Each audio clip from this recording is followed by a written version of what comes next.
we've had a deep partnership with Microsoft for many, many years. And I'm super excited to play a video that I just recorded with a CEO of Microsoft, Satya Nadella. And just after we spoke, just a couple of days ago, we actually closed a deepening of our partnership. We're extending the partnership that we have well into the 2030s. And we're super committed to Microsoft Azure Databricks.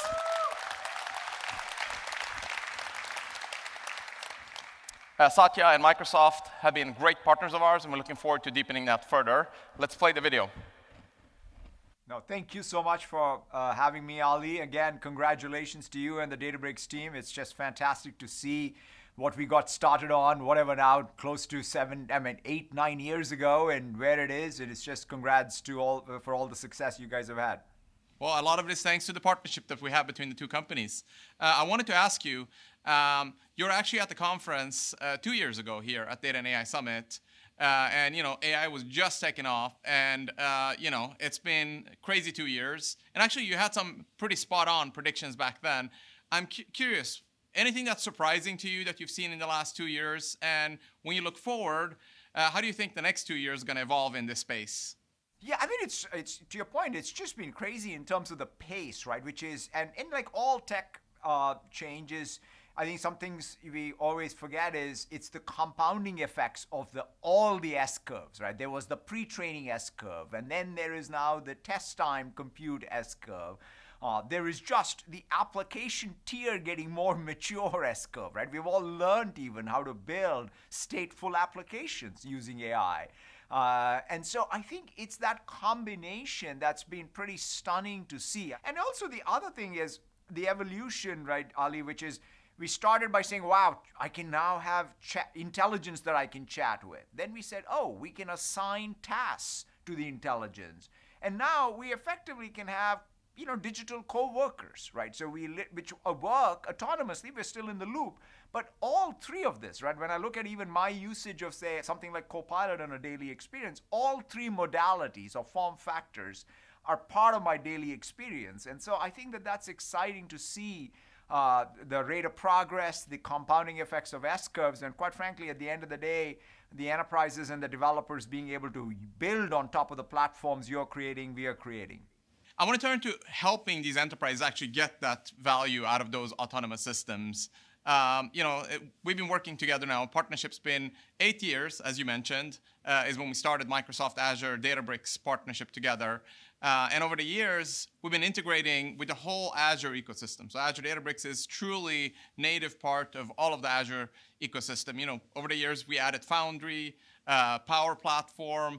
The whole SAP partnership we did is actually built on top of Microsoft Azure Databricks. So I'm curious, looking forward, how can we create even more value together? And how are you seeing the partnership evolving? How can we accelerate this together? Yeah, I mean, that is the most exciting part. I mean, I think it was pretty unconventional when we came together back then to say, hey, we're going to make this a first-party service. And so that's why whenever I think about Databricks, I think of it as a first-party service. And it's just great to see that seamlessness of integration. And as you said, now we're connecting the graph even more, right? Even what we have done with Foundry and Databricks. That means you can build these stateful multi-agent automations on top of Databricks with Foundry, or what we're doing with the Power Platform connector. It's awesome for anyone who's low-code, no-code to be able to build applications on top of Databricks. What you have done with SAP, I think, is a game changer. So for us to be able to, even between SAP, Databricks, and sort of all of these connectors we have, the amount of value we can add to enterprises is, I think, pretty stunning. So I feel that what we have built is pretty unique. The fact that every day we get up as two organizations that are connecting the graph even more, ultimately to add value to sort of enterprise IT, enterprise developers, and enterprises get more value out of what is the hard work they've done, right? One of the things I always think about, Ali, is if the new technology somehow builds on the investments they've already made and compounds the effects for them, then that is a true value add. And that's, I think, one of the goals that both of us share, and it's great to see us keep making progress on it. Yeah, 100%. Now, there's more talk about AI than ever before, from, CEOs all the way down to practitioners. There's a lot of hype, but there's a lot of value that's actually being created. I'm curious from your vantage point, where are customers getting actual real value? Where can we separate the hype from reality? And what's this going to look like? What are the things they should focus on if they really want to extract value from AI? Yeah, I mean, I think just like how when somebody sort of said, let's make an enterprise-wide platform decision around analytics with Databricks, right? That's when that enterprises are all scaling beyond like a POC here or there to making a bit of a platform choice so that they can have many use cases that can be built using a common technology base, a common architectural pattern, and that's where we are now, right? When I look at even between Databricks and Foundry, that's what we offer, or Databricks, Foundry, and Copilot Studio, or Power Platform, that's what we will offer. So to me, it's the top-down scenarios, whether it's customer service, marketing, finance, what have you, I think that those are happening. The more exciting thing, even for me internally, even at Microsoft, is to see where I now have people going and taking, because it's become standard issue, right? I mean, it's not just GitHub Copilot for software engineers, but with something like Copilot plus, my ability to have a connector to Databricks to be able to build an agent that then I can automate some supply chain process. You are now getting to a place where it's become standard issue where every employee inside the enterprise is able to either manage agents, create agents, orchestrate agents, in order to create that next level of automation around them, change the work artifact, and the workflow, right? That to me means that the compounding effects really show up, the productivity gains, because the ultimate measure for me always is not some AI benchmark. It is the GDP growth in the real world. That means it's the growth in a firm, and that's, I think, where we are seeing absolutely real evidence that this is scaling. Yeah, 100%. That's well put. Getting these agents to really seamlessly integrate with that whole graph, like extending that graph, which we look forward to doing with Azure for many years to come, and getting those agents to understand the data that they have inside the enterprise, the data intelligence. So super excited about the partnership, Satya. Thanks for taking time. Maybe we'll talk here again in 2 years. Absolutely. Thank you so much, Ali. Thank you.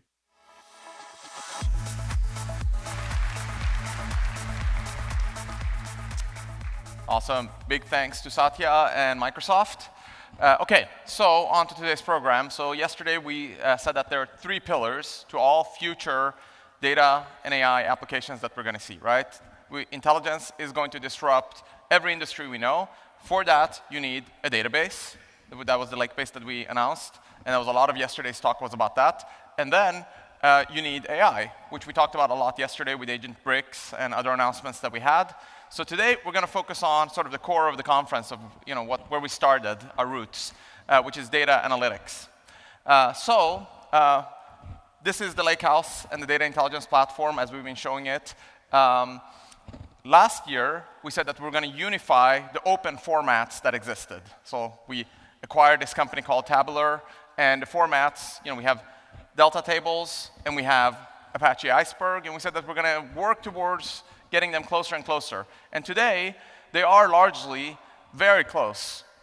With the release of Apache Iceberg v3, essentially, the data layer in these formats is the same. Lots of things have been contributed that used to be in Delta and in the other formats. Things like deletion vectors are now in Iceberg. Things like variant data type, geospatial, many other things. So the formats are getting closer and closer. And in Databricks today, we actually support both fully. There's 100% support, and you can get the best support for these open formats using Unity Catalog in Databricks. So largely now, the focus is on catalogs. So to talk about catalogs, I want to welcome to stage my co-founder, Matej Zaharia, who started the Apache Spark project and is actually the mastermind behind Unity Catalog. Let's welcome him.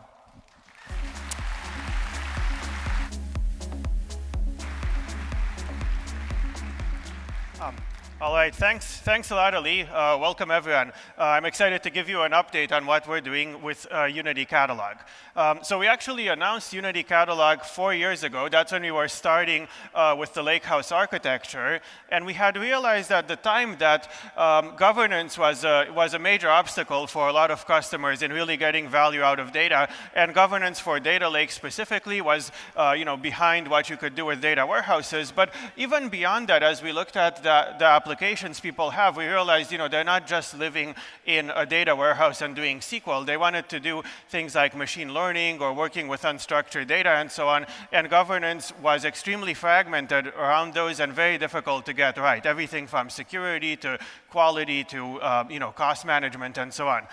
So at this point, we had a choice. We could hack some features onto our platform to make it a little bit better for the table governance stuff and kind of match the data warehouse capabilities, or we could actually try to design a unified governance layer across the whole data workflow, all the stages and use cases that data goes through. And we decided to go for that second one to really solve the problem and make a dent in the whole workflow.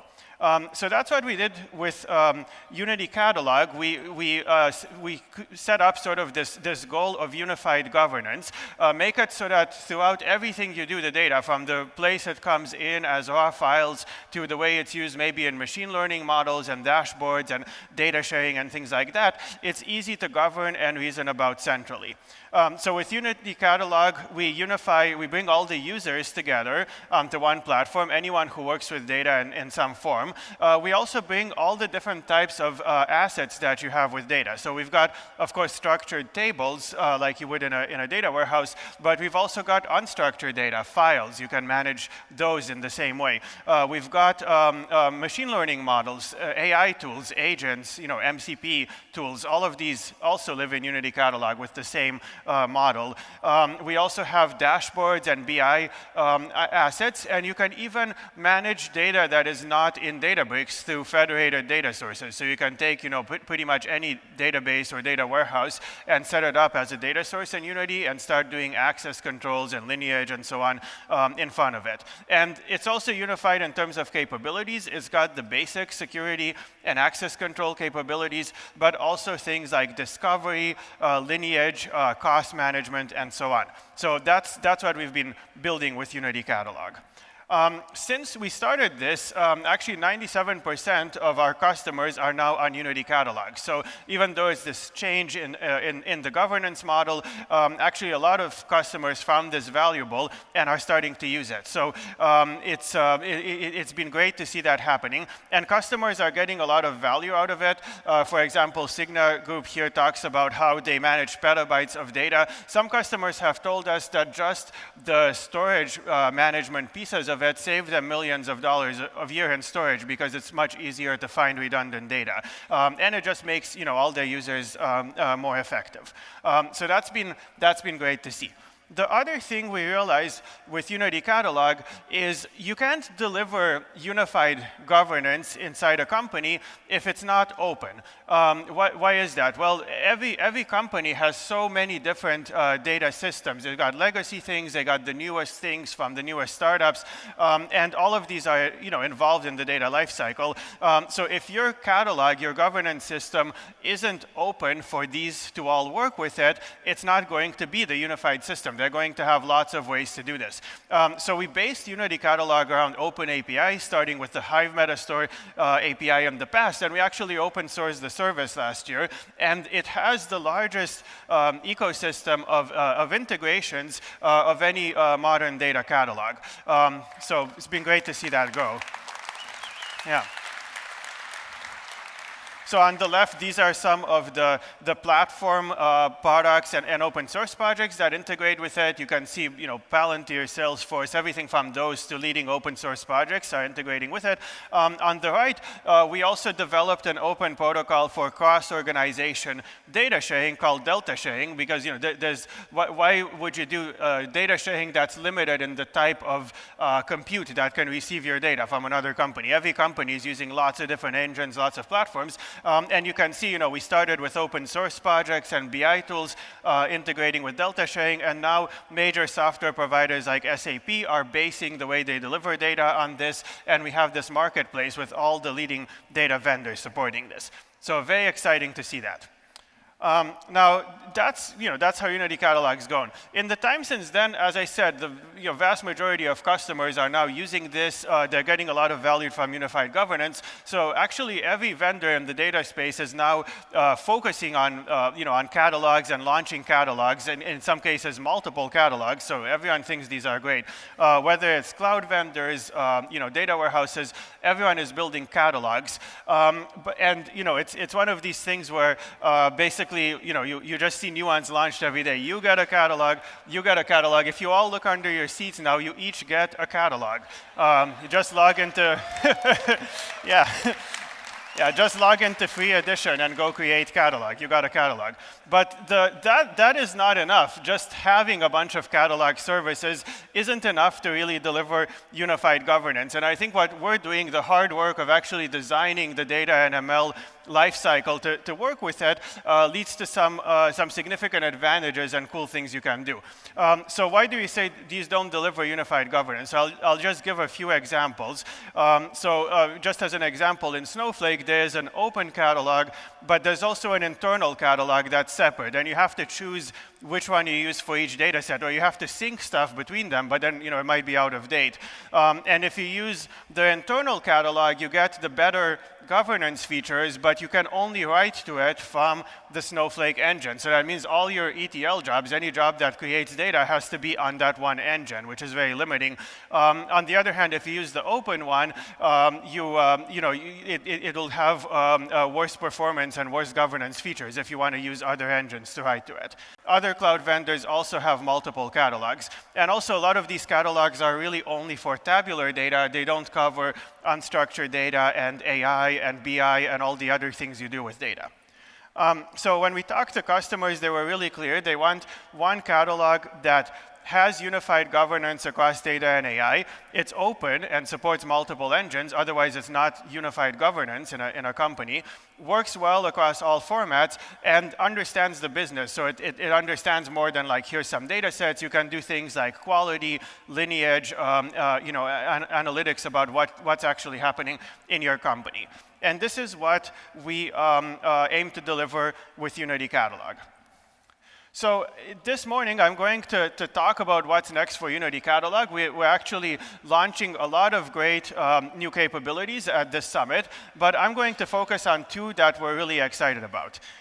The first one is support for Apache Iceberg. In fact, we think we've made this the best catalog for Apache Iceberg. I'll tell you what that means, but we're really, have gone all in with support for Iceberg to deliver a great experience. So super excited about that. And the second one is extending Unity Catalog to business users with a lot of concepts and functionality in it that bring it much closer to the business and streamline the workflows all the way to delivering data. So let me talk about the first one with Apache Iceberg. Last year, everyone was talking about data formats and what format should you use to store tables at massive scale, Delta Lake, Iceberg, other formats. And we actually, our hope is to actually unify these and make them extremely compatible with each other. And in fact, we've been making a lot of great progress on this with the tabular team that joined us through the acquisition. With the Delta Lake 4 and Iceberg 3 releases, these are more compatible than ever, which is excellent to see. But the reality is, companies have data in many formats. There are great ecosystems around both of these. And so customers want us to support, both formats and to support any kind of engine that connects to it and have unified governance and great performance. So this is exactly why we joined forces with Tabular last year. Tabular is a startup founded by some of the original creators of Apache Iceberg, and their main product was a great catalog for Apache Iceberg that can make the data available in lots of engines in the same way, and also optimize the tables in the background to get great performance. And we've put that technology into Unity Catalog, combine it with all the experience we have on table management in open formats for everything else that we do in Databricks, and this together makes it an excellent catalog for Apache Iceberg. Why do we say it's the best catalog for Iceberg? Unity now provides 3 types of functionality that none of the other cloud Iceberg catalogs do. First of all, it's the only one that supports governed reads and writes from any engine. Some of these, the hosted Iceberg catalogs, they don't support writes, for example. So you can only use it to consume data, not to do your ETL with other engines. Or some of them don't apply your governance rules when you have access from external engines.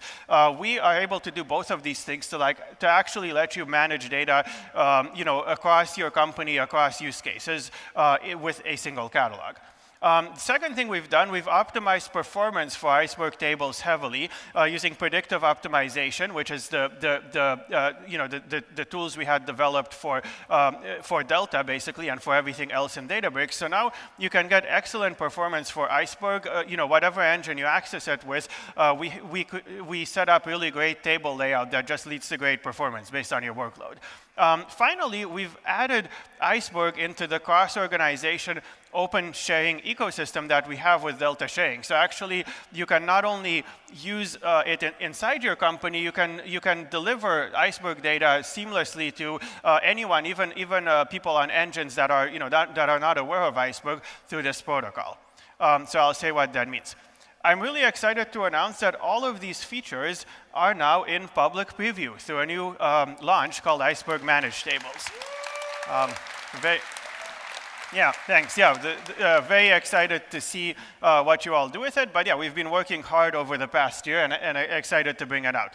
So how does it work? Let me show you each of the 3 capabilities I talked about that make this different from other Iceberg catalogs. So first of all, how do you use this across engines? How do you use Iceberg managed tables in Databricks? So the way they work is you've got a data lake with low-cost cloud object storage. It's your data, it's your account. You can put things in there and access across engines. So that's where you'll store your data. You have Unity Catalog, and then in Databricks you just do a create table statement. If you say using Iceberg, it becomes an Iceberg managed table, and then that's now sitting in your cloud object store.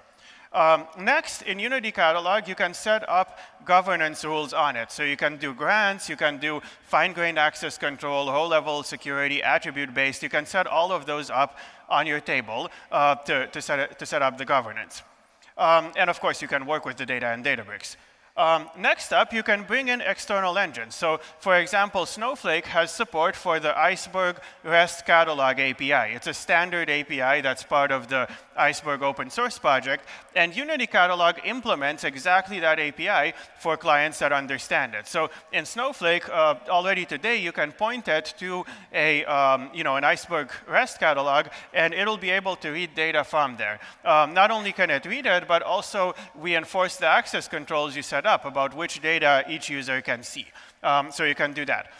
Snowflake also has a feature that's currently in private preview, but you can ask for access to it to write to Iceberg catalog. So you can do reads and writes. We're not locking you into just running all of your big ETL jobs on Databricks if you want to use this. And again, we enforce the access control there. So this is how you set it up. Your data is in your data lake. You can use these engines on it. And this is not unique to Snowflake. The same thing works with Elastic MapReduce. The same thing works with open source projects like Trino and DuckDB. And in fact, the same thing works with all of the clients in the Iceberg ecosystems that can connect to it. They all get governed reads and writes to it. So very simple to use. It really is an enterprise-wide Iceberg catalog. Thanks, yeah. Yeah, thanks. So that's the first feature. Second feature is, okay, once you put your tables in there, how good is the performance? And it turns out, actually, performance of Iceberg tables with our catalog and with our optimization in the background is quite a bit higher. These are 2 data warehouse vendors that have gone all out. They talk about Apache Iceberg every day. They say, hey, we support it, we love it. If you set up your tables in their managed Iceberg. Some of these don't even allow other engines to, to write to that. And you set up your tables in there and do ETL on them. Performance is significantly worse than with their native internal storage formats. And we saw a 5x difference actually here from the next best one. In Databricks, we're the only platform where all the data is in open formats. We don't have some internal format that's different. So we've been optimizing our engine, our table layout, everything from the beginning for Parquet-based data in open formats, and that translates into excellent performance. And so even if you're getting to tables from external engines, often they're just better optimized and clustered and much faster to access through Unity Catalog. So very excited about that. And then finally, we've actually connected Iceberg into the Delta sharing ecosystem. Delta sharing is this protocol for publishing data securely across companies that's supported by any kind of a wide range of clients, whether they're using Spark, Power BI, Tableau, Oracle. So many different clients understand the Delta sharing protocol. And when you set up an Iceberg table in Databricks, since the underlying Parquet data is in a standard format, we can actually make that table accessible through Delta sharing. So, it looks like a Delta sharing table. So all these clients can now connect to your Iceberg tables. You don't lose anything out there. Moreover, we've also expanded the range of clients that can access Delta sharing, because we've also made it so any Delta share you have, including over Delta tables, can look like an Iceberg REST catalog API and can be consumed by Iceberg REST clients. So for example, you can now use Delta sharing to deliver data into Snowflake, and it's as easy as what I showed before, where they just connect to it and they start reading from the table. So super excited to expand the open sharing ecosystem this way. Yeah. Thanks. And we've had customers using managed Iceberg tables in preview for a while. As an example, T-Mobile, they wanted to use Iceberg in their company. They chose Unity Catalog as the catalog because it provides seamless access from all the engines, everything they want to do in the Lakehouse. And we're really excited to bring it into public preview. So that's the support for Iceberg. To show you all this in action, I'd actually like to invite Michelle, one of the lead product manager on this feature, to give you a demo. Thanks.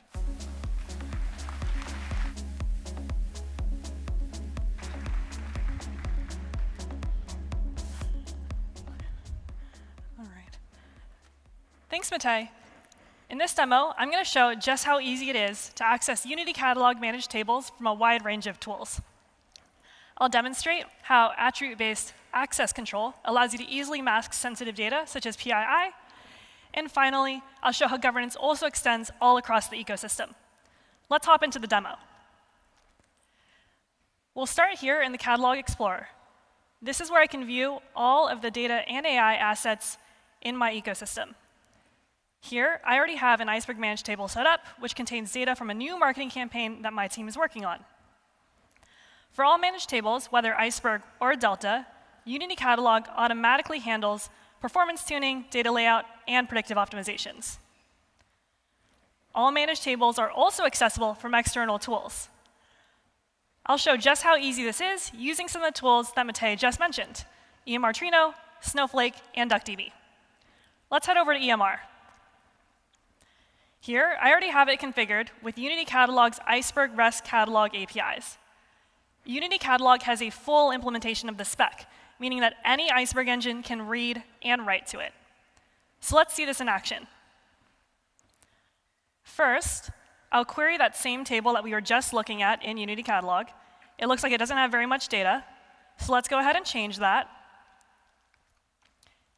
And now, I'll write to it as well. And we've just inserted 10,000 more rows from EMR Trino to the same table. Let's head back into Databricks, and I'll give this page a quick refresh. And here, you can see that the changes are automatically reflected in Unity Catalog.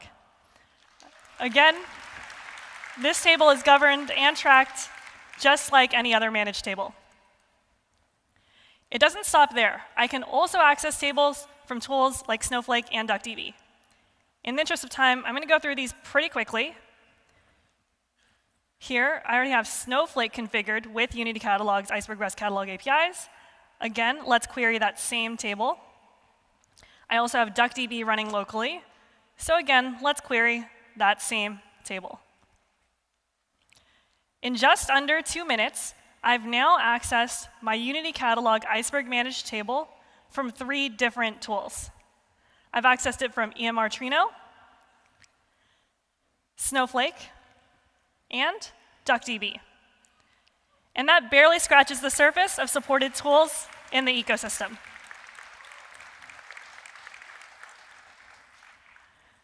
Now, as I'm looking at the sample data, I notice that this contains sensitive data, specifically email addresses. I want to make sure that those aren't exposed, so let's go lock that down. I'll apply a policy tag to that column instead of writing complex rules.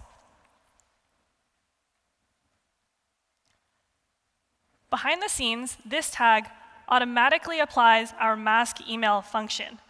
So if I give this a quick refresh, you'll see that the data is now masked out. I can no longer see those email addresses. What makes this seamless is attribute-based access control. Admins can define ABAC policies at scale, and data producers can apply protections themselves to stay aligned with governance standards. Now, you might be thinking, with so many engines and tools in my organization, how is my poor data admin supposed to keep up? Unity Catalog is the only catalog that centralizes governance across engines. Let's see this in action. And to start, we'll head back into DuckDB. I'll query that same table that we were just looking at. And if everything is working as expected, I should expect to see that those email addresses are now masked out. Great. I've now verified that customer data is protected no matter what tool I'm using, even if I'm using something like DuckDB. To conclude, Unity Catalog makes it easy to manage data access, security, and governance across a wide range of tools. No matter what engine or format you are using, it all stays governed, searchable, and secure in one place. Thank you so much, and back to you, Matej. All right. Thanks so much, Michelle. That was awesome to see. So again, to recap, we're all in on supporting Apache Iceberg, and we've been working hard with the Tabular team over the past year, and I think we really are delivering the best catalog for Apache Iceberg. We encourage you to try it out, compare, see how it is for you. As you can see, we have reads and writes from external engines, but we also went beyond that to add these features like fine-grained governance, predictive optimization to make your table fast, and open sharing that make a huge difference when you're working with Iceberg. So that's our first announcement for this morning. The second one I want to talk about is expanding Unity Catalog to business users and with more business concepts. So as soon as we launched Unity Catalog, actually the top thing that customers were asking me about, they were saying, I love this idea of unifying governance across more assets. Can you also add in some reference catalog functionality to make sure that all the business context is in there and that business users can use this to discover data? When you think about it, it actually makes a lot of sense because in the data world today, the business is often siloed from the data platform. The data platform, something like your data warehouse, is for technical users like data engineers, and it's got low-level concepts like catalogs, schemas, tables, views, and so on. But there's a lot of other stuff that you set up to work with data that often tends to live in the BI layer and some other tools there.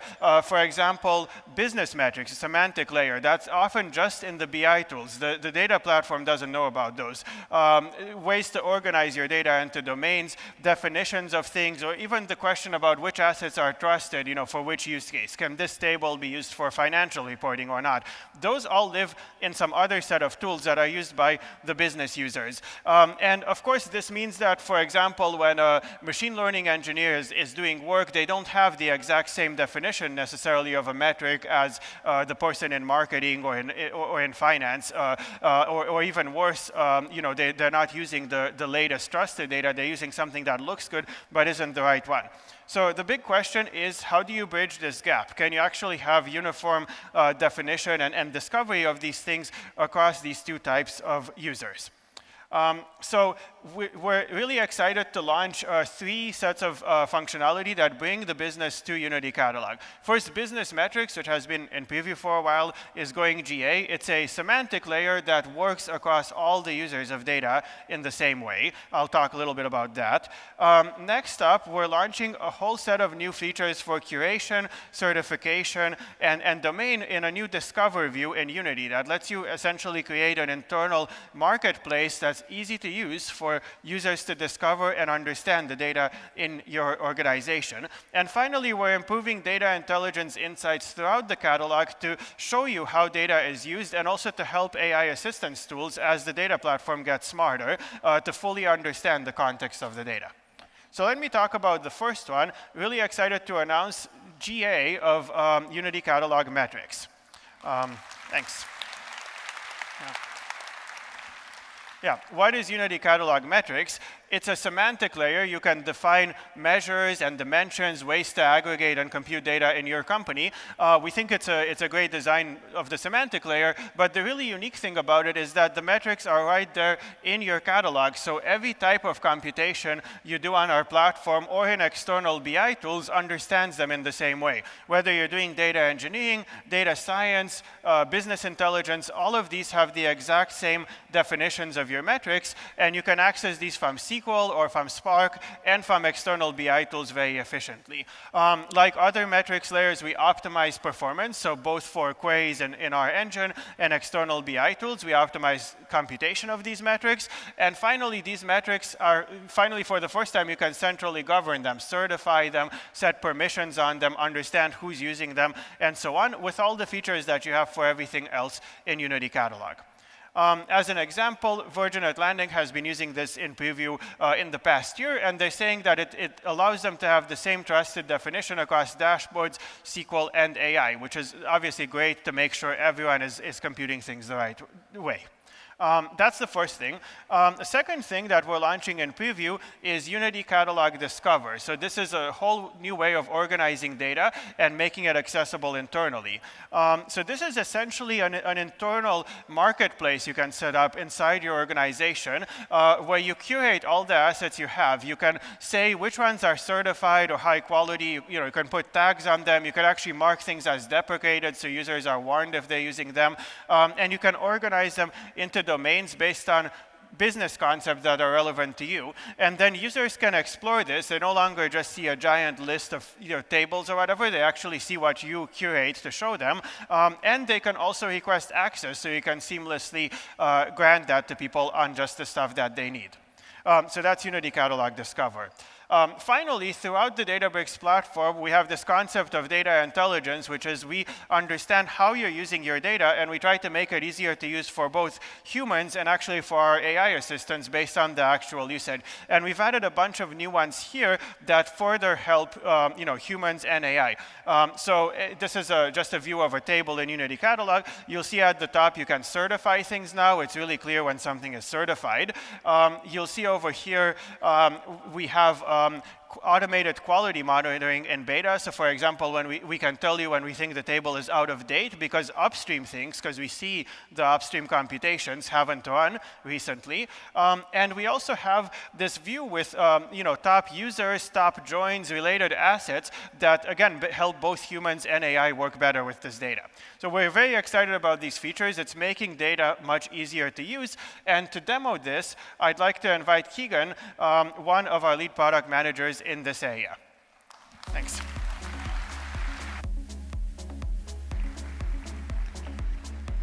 It's kind of a long stage, but thanks, Matej. So today I'm here to show you why Unity Catalog is the only catalog built to understand your business. So first, we'll start on the new Discover page, the easiest way to find assets in Unity Catalog. Next, we'll drill into business domains and find some of my organization's certified tables. And finally, we'll show you how UC metric views centralize your business KPIs. Now, let's imagine that I'm a data analyst at our favorite CPG company, and my job this quarter is to dig in on marketing campaign performance. So let's go ahead and open up Databricks. And let's start on the new Discover page. This is the easiest way to browse and find your organization's trusted assets. Right away, we see things are grouped by business domain. So there's one for marketing, right next to partner insights and supply chain. The featured dashboards, queries, and tables aren't random.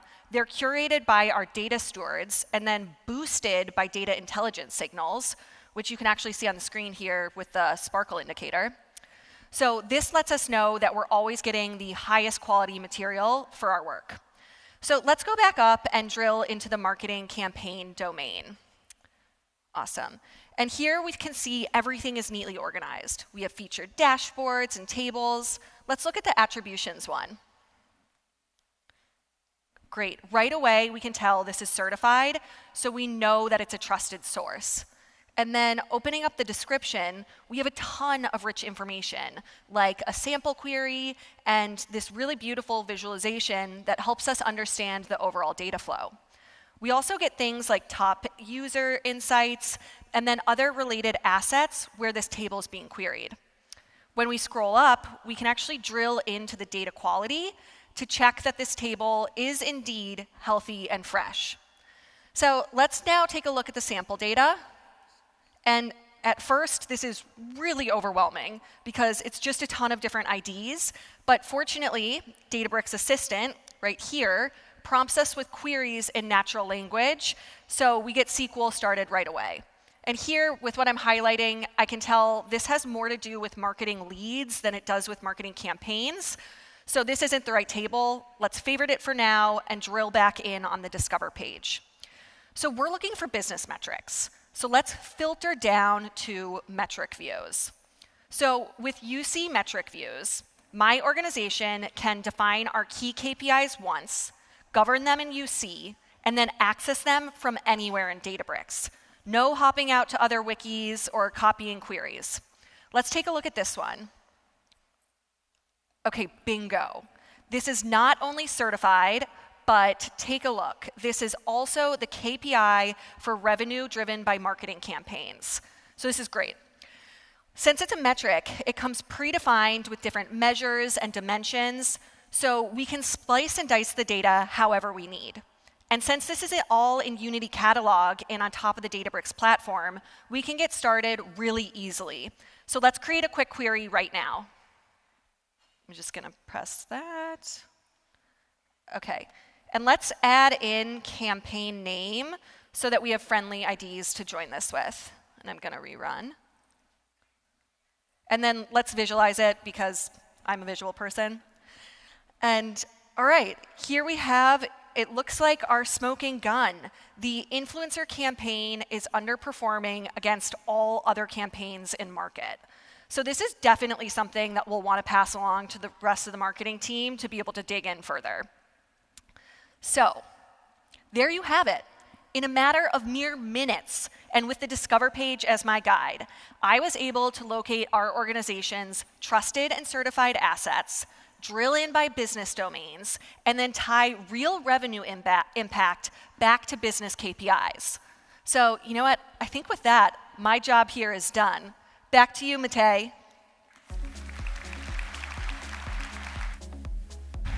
Great.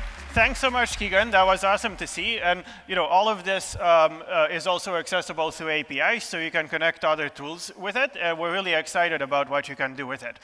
So those are the two big launches I wanted to talk about. We're launching a lot of other great things this year in Unity Catalog, Delta Shake, and Clean Rooms. And I definitely invite you to check out the sessions on these. Unfortunately, can't cover and demo all of them right here. But we're really excited with the traction and the benefits that Unity is bringing to our customers, and we're doubling down on it.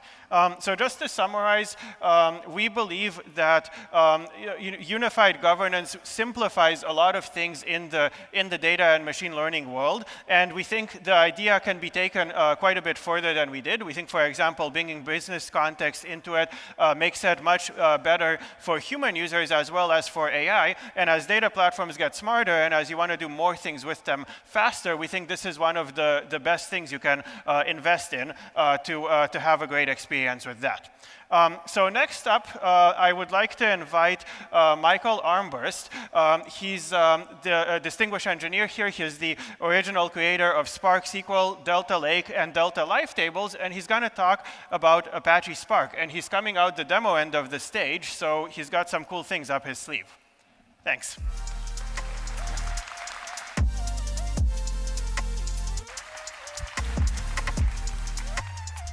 Thank you, Matej. I am super excited to be here today to talk about Apache Spark. Back when this conference first started over a decade ago, there were 60 contributors in the community, and we wanted to bring everyone together to discuss all of the innovation that was happening. Flash forward to today, and there's over 4,000 contributors to Apache Spark. If you're one of them, please stand up so we can recognize you for your accomplishments. We got a couple here.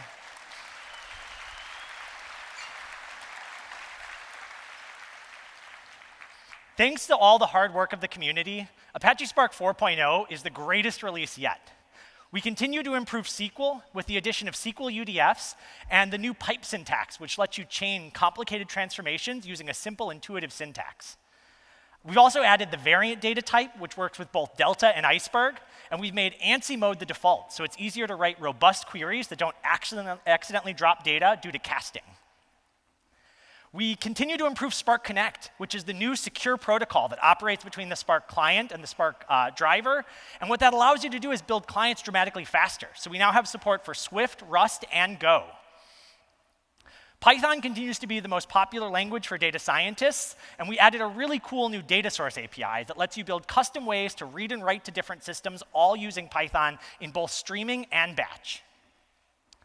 And there's been a lot of recent innovation in streaming. We've reimagined the way that the streaming state store works. We built this really cool new API called Transform with State, which makes it both simpler to write complex stateful aggregations, but also is more powerful because it gives you the full access of the state store underneath the covers. And finally, the ecosystem continues to grow. We've got support for Pandas 2.0, and we now have a native operator for working with Kubernetes. So as you know, one of the areas I'm most excited about is streaming. There's been a lot of innovation recently, and structured streaming has always been kind of the undisputed leader when it came to streaming ETL and ingestion. These streaming workloads where you're talking about seconds to minutes of latency. But there's always been this conspicuous gap for operational use cases, where seconds aren't enough, you need sub-second, millisecond latency. And that's why at Databricks, we've recently been working on a new mode called real-time mode. Real-time mode opens up structured streaming to these operational use cases by fundamentally changing the way streaming operates. Instead of running micro batches where we decide ahead of time what data is going to be processed, we start long-running tasks that are continually polling for new data, and so that means we can process it immediately upon arrival. And that's why so real-time mode gives you end-to-end latency that is super competitive with any other system out there. Whether you're doing transformations, aggregations, joins, you can see we're now getting single to double-digit millisecond latency dramatically faster than microbatch. And that's why I am super excited to announce that we are contributing real-time mode to Apache Spark.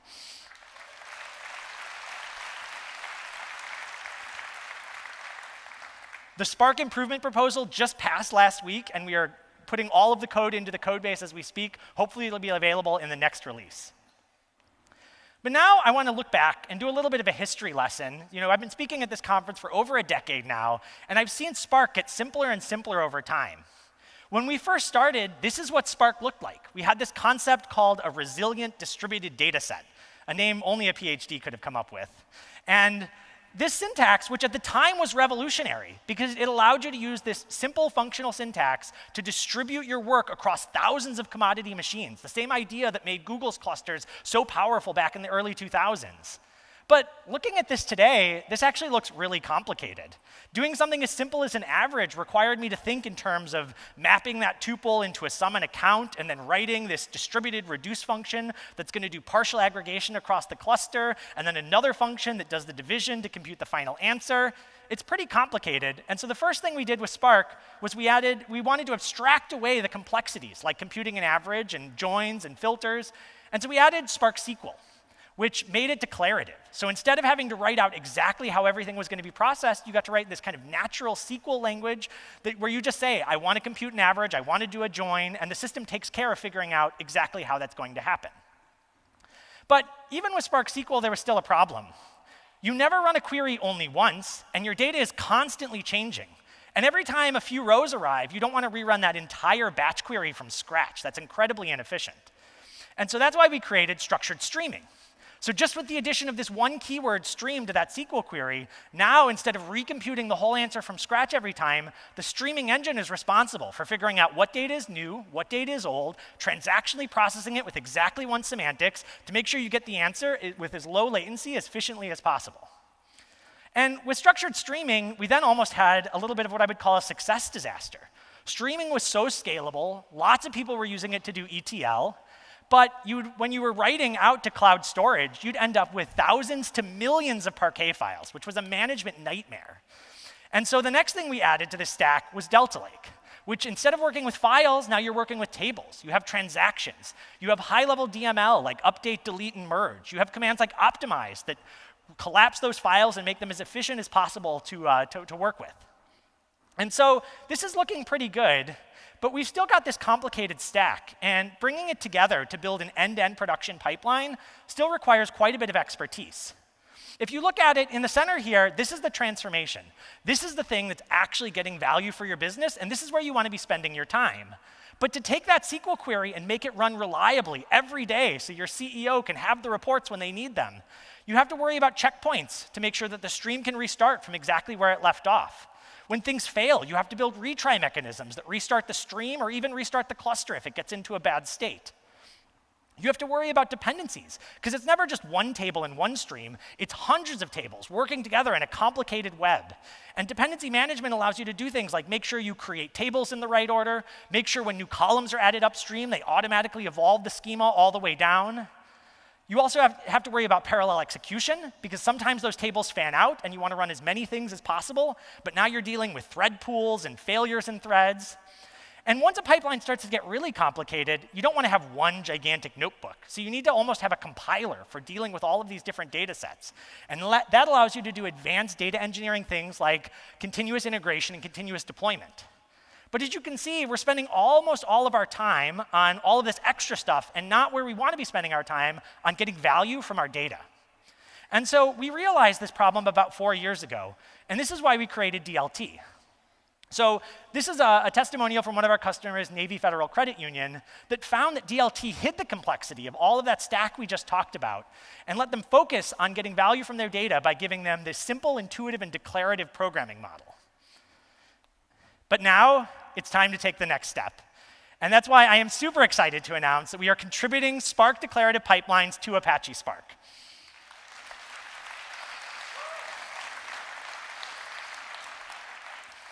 And so now instead of having to wrangle all of these different technologies with just a few lines of SQL, you can actually build an end-to-end production pipeline. These 2 lines do both streaming incremental ingestion, and then they build gold tables that can power my business, which I think is super cool. And so now, to make sure that we know that this isn't vaporware, this isn't a demo done in Figma, I'm going to head over to GitHub. And the team has been hard at work over the last couple of weeks trying to get all of the code in for this big event.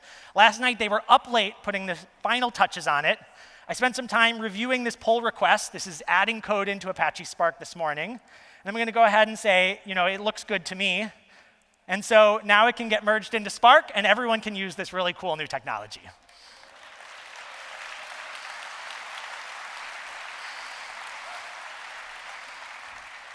And so altogether, this is the new Open Lakehouse standard. Building on our strong foundation of Spark, Unity Catalog, MLflow, Delta, and Iceberg, we're now adding real-time mode and declarative pipelines. And now I'd like to invite Bilal, a product manager at Databricks, who's going to talk about simplifying ETL through Lakeflow. Thank you so much.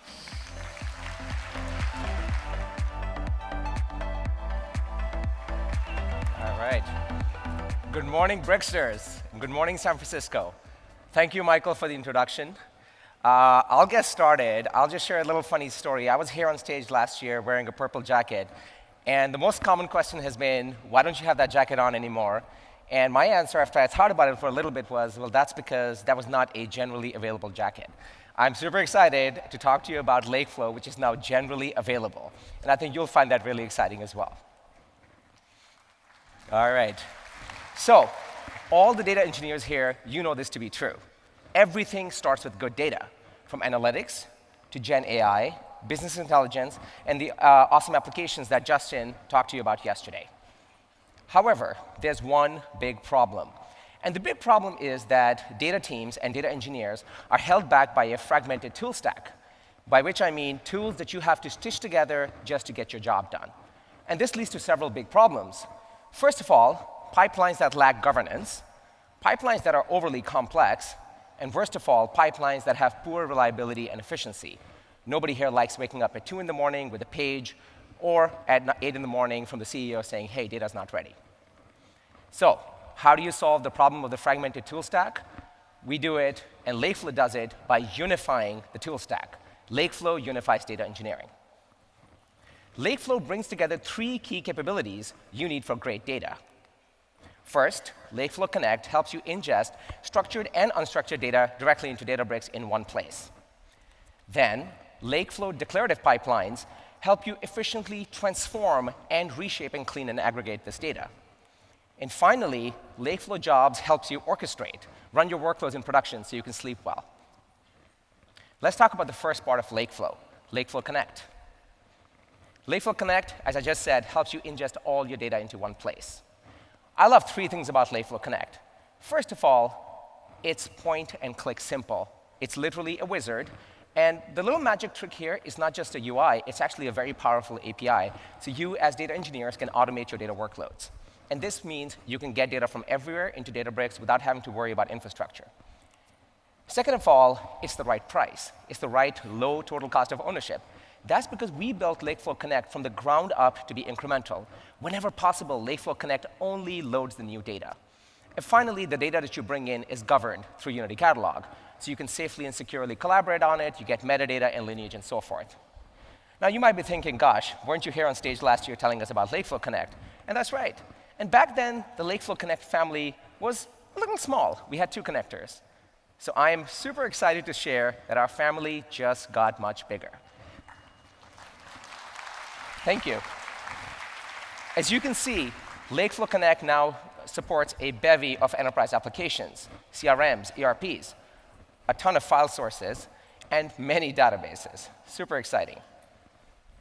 And this is great because customers, Databricks customers, Bricksters like you, already trust Lakeflow Connect with business-critical data. So pay attention to this chart. This is a hockey stick. And in the middle is when we announced public preview about 6 months ago. And since then, it's been relentless. Some 2,000 customers trust Lakeflow Connect with their data. And this is a pretty exciting quote from Porsche Holding. And what it says is that they saw 85% faster development time compared to other solutions, including home-built solutions for data ingestion. But there's a problem. See, Lakeflow Connect helps you get data from SaaS, databases, and many other places into Unity Catalog. But what if you have massive amounts of event data, such as from IoT devices? How do you push that into Unity Catalog? Well, that's the puzzle. On one side, you have data producers. You have your cloud applications, you have your edge applications, you have maybe millions or even billions of IoT devices. And as data engineers, we just want this data to show up in Unity Catalog. Well, this is what you have to do today. You use a message bus, like Kafka, Kinesis, and others of the ilk. I love message buses, but they're complex infrastructure. Somebody has to set them up. Somebody has to maintain them. Topics have to be rebalanced. And that's just a lot of complexity that gets in the way of getting data into tables that I care about. So this one's big. I am super excited to announce ZeroBus, the direct write API for Unity Catalog. Thank you. And it's very simple. Imagine if every table had an endpoint, and you could just push data into it. Terabytes an hour of data. You get high throughput. You get near real-time ingestion, almost 5 seconds latency, and we're bringing it down all the time, and a great total cost of ownership. It's the right price. Now, you may have seen an amazing electric aircraft from Joby Aviation on the floor. I think you may have seen a video yesterday. Joby Aviation is already using Zero Bus, and what they're doing is remarkable. They are collecting and pushing data from machines on the shop floor, and this is gigabytes per minute of telemetry that goes into Databricks, and they use that to improve their operations. They're literally using it to make better aircraft. Super exciting when you get rid of infrastructure and make things simpler. Awesome. So Lakeflow Connect helps me get data into Databricks from everywhere. Now the data is present. What do I do with it? Well, now I have to transform it. I have to reshape and clean it. Now, you may already be using DLT to do this job. I am very excited that we are now evolving DLT into Lakeflow declarative pipelines. And this is a transparent evolution. Your code will continue to work. There's zero migration required. In fact, if you're using DLT, as of today, your DLTs become declarative pipelines. Let me talk a little bit about what that means. So Michael Armbrust was here on stage just moments ago talking about Spark declarative pipelines. And that's amazing, because now you have an open source standard and no vendor lock-in. You also get the power of the entire Spark ecosystem.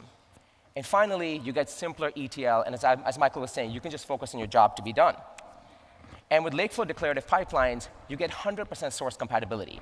Your Spark declarative pipelines will just work on Databricks. Your existing DLT pipelines will just continue to work. Next, you get reliable production-grade infrastructure. We have 4 years of experience running these pipelines in production. And I'll share some numbers with you. And I'm soon going to demo you a brand new IDE for data engineering. So now data engineers can focus on the job at hand without worrying about infrastructure, without worrying about tools. I want to share a couple of capabilities that are pretty remarkable, and they're in Lakeflow declarative pipelines. The first one is change data capture in one line of code. So on one side, this is super, super common for data engineers. You have a real-time change data feed. These could be customer profiles that are changing all the time, financial transactions. And on one side, you have Unity Catalog. And the thing that you want to do is, it's often called slowly changing dimensions, type 1 and type 2, which is latest record and historical record. In regulated industries, it's very common to want to keep a copy of every change. With Auto CDC, which is the evolution of apply changes, 100% backwards compatible, you can do that in one line of code. No more brittle scripts, no more handwritten operations. Just write a line of SQL or Python, and we'll take care of it for you. Thank you. Every data engineer in the audience I guarantee you've written handwritten incremental ETL, which just means, hey, how do I minimize the data that I process? If there's new data, how do I just process that? So Lakeflow declarative pipelines makes that really simple. It includes automatic incremental ETL. So over here, I have 2 tables, customers and orders, and the colored rows are the changes and the columns. I'm super excited to announce the Enzyme Engine. The Enzyme Engine is like Photon. It automatically detects changes, and it only processes the changes that you care about. This means less time, less money, saving you cost. And this is included in Lakeflow declarative pipelines. And one of my personal favorites is this IDE for data engineering, which I'll show you: fast development, AI assistant, and production readiness. Now, this IDE is, like I said, it's very exciting. And I love this customer quote from Rolls-Royce. And they say, this feels like the way pipeline development should work. And our customers are already adopting declarative pipelines. More than 4,700 customers have adopted it. Finally, before the demo, I want to talk to you about jobs. Jobs is how you run everything in production. Now, Lakeflow Jobs is already the most trusted orchestrator for the Lakehouse. Nearly 15,000 customers, nearly 200,000 weekly users, and more than 100 million weekly job runs. Chances are you're already using it. Lakeflow Jobs now orchestrates even more. I'm super excited to share that we now orchestrate Power BI. Thank you. DBT Labs and DBT Core. And Ali's going to kill me for saying this and sharing some numbers with you. We also orchestrate Snowflake now. More than 700 of our customers are orchestrating Snowflake using Lakeflow Jobs. And finally, with the power of serverless notebooks and serverless compute, you can now orchestrate any API with Lakeflow jobs. And we've been super busy. I can't even go through all the launches we've had this year. New task types, advanced control flow, conditioning and branching, serverless compute, triggers, monitoring. This is now a fully mature and baked orchestrator. All right, it's time to show you a demo. I'm going to show you 3 things. I'm going to show you how to orchestrate production workflows, easily ingest enterprise data, and finally, efficiently and reshape and clean it using Lakeflow. All right, let's get to the demo. All right, to show you what Lakeflow can do for you in the real world, I built an application for a major bank, which you can see here. It uses synthetic data. This is a POC, but it's very powerful. With this data, we're creating hyper-personalized per-customer recommendations. And this unlocks millions of dollars worth of value. But of course, let's see, the real magic here is in the data, so I want to take a look at that. So this is Lakeflow Connect. And it comes with a suite of connectors that make it easy to ingest data from Salesforce, Workday, ServiceNow, and I'm going to run out of breath here, many, many other systems. And I'm going to show you how easy this is to use. OK, so let's quickly click on that. And this is Salesforce. And as you can see, it's just 4 steps. You can bring fresh, clean data from multiple places, including CRMs, into Databricks. But I'm not going to actually ingest this because I've taken care of this using Lakeflow Connect. Let me go to the Lakeflow job. And let's see, it's this tab, I think. Great. So now remember, Lakeflow jobs is what runs your production workload. And this is the job. And as you can see, it's a DAG. It's a graph of work to be done. And this is the Salesforce ingestion. I'm pulling in campaign data. Then I'm pulling in SQL Server. From SQL Server, I'm pulling in customer profiles. And since this is a large bank, we have a legacy ZOS mainframe. And I'm ingesting data using the secure FTP connector. After that, once the data is in the lakehouse, what I want to do is I want to build a hyper-personalization pipeline using Lakeflow declarative pipelines. And this just means I'm going to build per-customer recommendations over a lot of data. And this is normally very, very difficult and takes months and months. This is a branching operator in the job. I use this to check if the pipeline succeeds. If it fails, I send an alert. And if it succeeds, then I update an AI/BI dashboard. I write recommendation into Unity Catalog. And then finally, I use a looping operator to loop over a set of virtual machines to update them as well. So my entire logic here is fully encapsulated inside a job, and I can take care of everything in one place.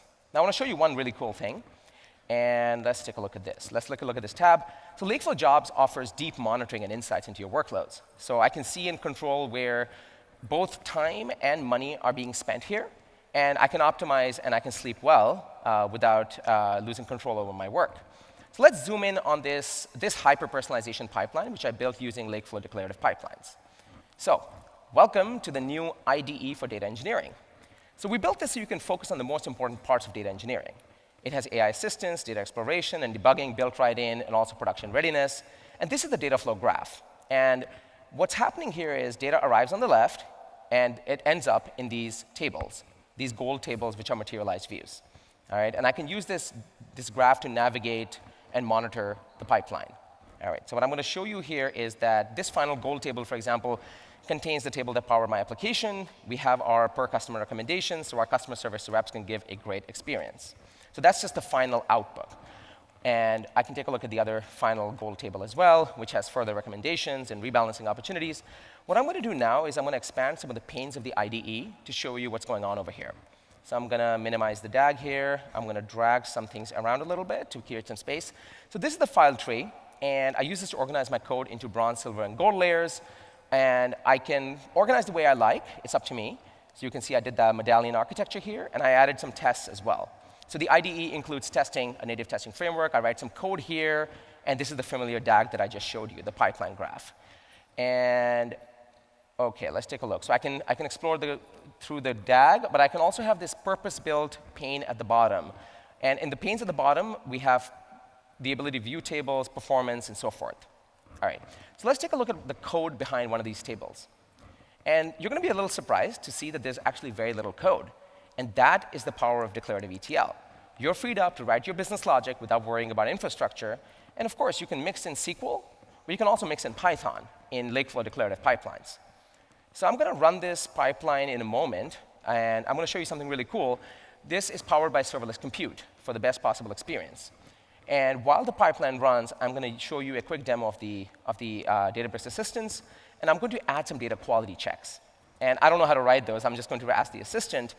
And as you can see, the assistant added a valuable data quality check. And this is how I have high quality data.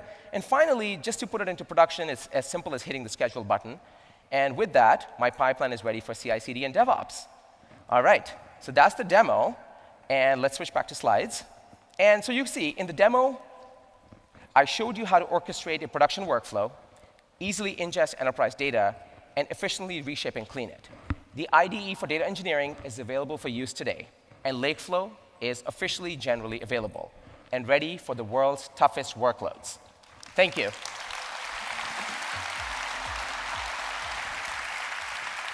And now I'd like to welcome back on stage our CEO, Ali Ghodsi.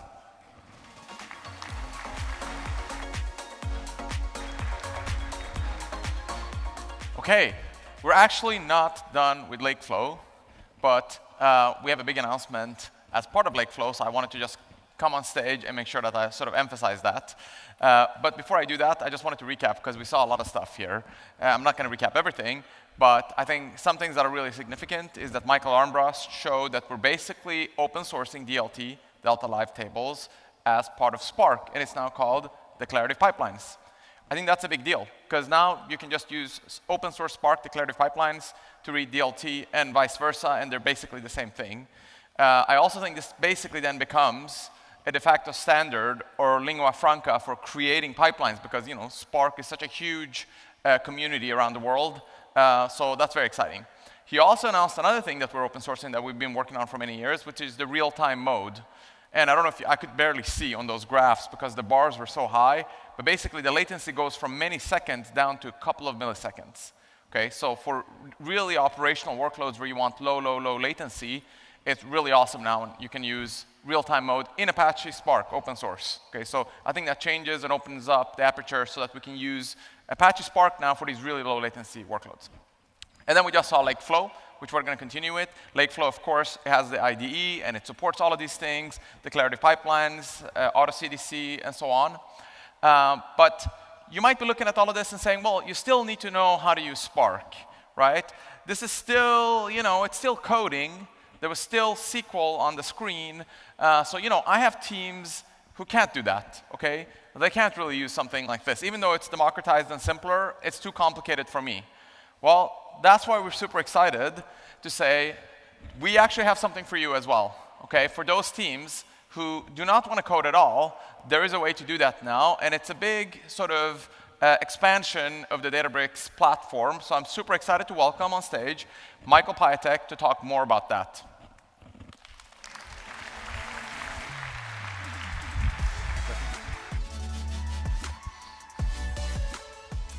All right, thank you, Ali.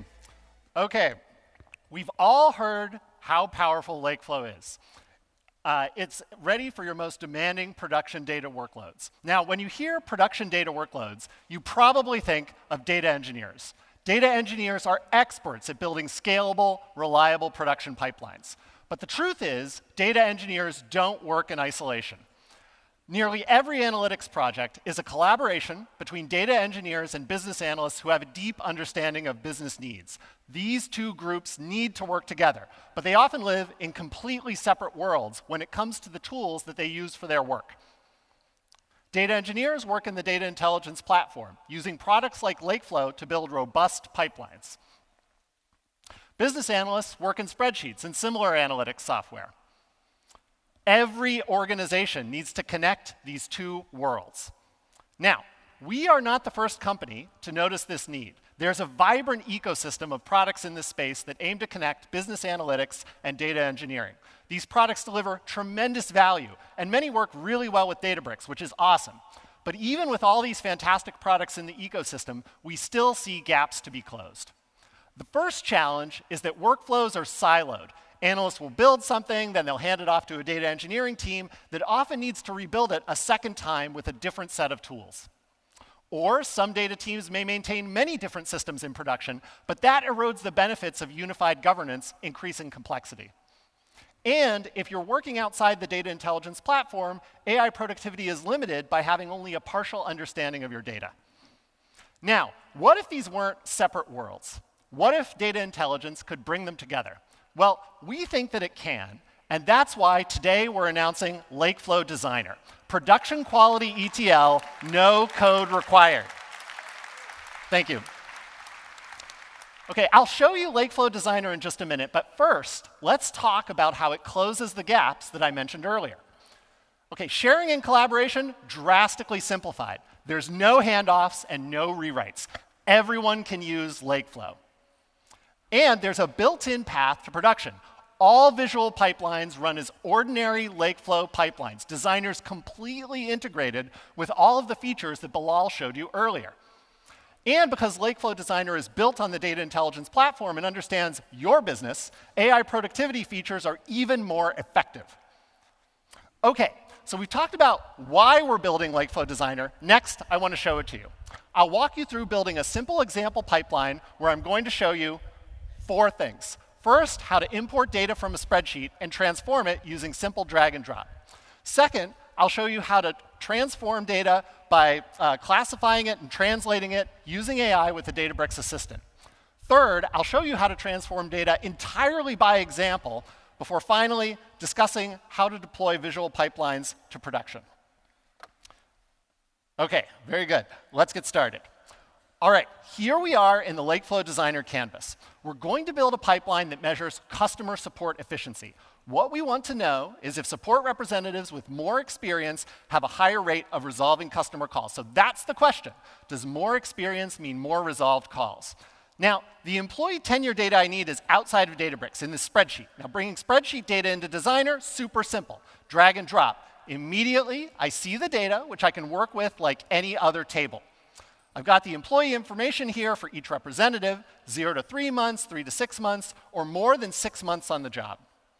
All right, so we've brought in our spreadsheet. Now let's combine it with the call transcripts that are already in UC. I'll add a data source here to the canvas.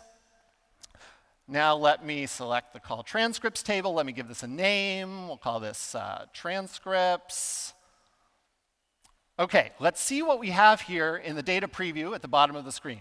We see each row has a transcript, an employee ID, and a duration of the call. Now, this isn't exactly the data that I need. First, I need to know whether the support rep actually resolved the customer issue. And second, I see there's several different languages here. So I'm going to ask the assistant here, translate transcripts, label as resolved or not resolved, and compute percentage by employee. All right, the assistant goes off, thinks for a few seconds, and we see 2 new operators appear here on the canvas, a transformation and an aggregation. Let's see what the assistant did here. The first step is translation and classification. I see the translated results over here. They look reasonable, and we've got a classification of whether or not the support call was resolved. Now, what's happening here under the covers, the assistant uses our new built-in AI SQL functions to translate and classify these transcripts. But I didn't need to know any of the details about those functions. All right, well now let's look at the second operator counting the percent resolved. I've got the percentage of resolved cases down here, but the numbers look a little strange. I see 1%, 3%, 1%. These support reps all look terrible. I know it's not that bad. Now what happened here? Well, as I'm sure everyone in the audience knows, after using Gen AI tools for a few years, they aren't perfect. Mistakes happen, and so we're building Lakeflow Designer to make it easier to recognize and correct those mistakes. One example is what we see here, showing each step of a pipeline with its input and its output so that you can spot check suggestions. Another example is operator summaries. If I hover over this suggestion here, I can see a generated description of the operator. That summary here is percentage of all transcripts resolved by that employee. So we can see what's wrong. This operator is calculating the percentage of all calls that a particular employee resolved. We can also see that in the SQL shown on the right. Now, language models are smart, but English is also very ambiguous. So let's change this prompt. I'm going to add over their own calls, percent by employee over their own calls.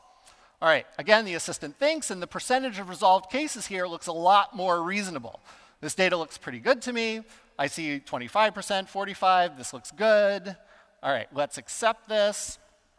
OK, so we've got our percentage resolved cases per employee. Now we're ready to join this with the tenure data that we brought in earlier from our spreadsheet. Remember, that's the operator at the top left here. So let's move this a bit closer to our percentage resolved operator and type join support rep data with percentage resolved. OK, a few more seconds of thinking. Now we've got a join operator that combines these two. We see here the tenure information along with the employee ID and resolved cases. All right, this looks pretty good. I'm going to accept this. So we've got our employees bucketed now by time and role. But we need to tidy this up and look at the aggregated data. I've got a lot of extra columns, and I need to aggregate by tenure. I know I'm going to need to present this data. Basically, I need to fill out a slide that looks like this. This is a situation where I've got an example of what I want the data to look like. In these cases, it can be easier to show the assistant what we want to do rather than to describe it. Let's see how that works here. Let's start with a simple screenshot of my slide. OK, very good. Now I'll switch back to Designer. And I'm going to add a new operator, transform by example. Again, this lets us show the assistant what we want with data, or here, even a screenshot. All right, let's attach our screenshot. All right, and here we go. The assistant goes off, thinks for a few seconds, and fills in the data that's shown in the image. And here we do indeed see longer tenured employees. Thank you, thank you. They have a higher support case resolution rate. 6 months, it's 80%. New users, 20%. Figured all this out with no code. But now, what about productionization? I haven't told you anything about this. I don't need to show it to you because Bilal already did. Under the covers, pipelines in Designer are completely standard Lakeflow pipelines. All of the features that Bilal showed you earlier apply here as well. If you need to collaborate with your data engineering team that prefers working in SQL, no problem at all. Edits you make to the SQL immediately apply to the canvas and vice versa. Let's select a few operators here to see what this looks like. As I select these, the corresponding SQL highlights. I'm selecting a few different operators here. The preview updates. It's all just SQL under the covers. OK, here we go. A few more. OK, very cool. Now I'm going to switch browser tabs to show you the pipeline history and status page for a visual pipeline. Exactly the same as for any other Lakeflow pipeline. Again, no separate tool. It's all Lakeflow. All right, very good. Let's go back to the slides and recap what we've seen. All right, first, sharing and collaboration between analysts and engineers, super simple. You can edit pipelines visually or as code, whichever you prefer. Second, there's a built-in path to production. Designer is fully integrated with Lakeflow. There is no separate tool. And finally, we saw how Designer uses AI throughout the product to boost productivity with features like transform by example.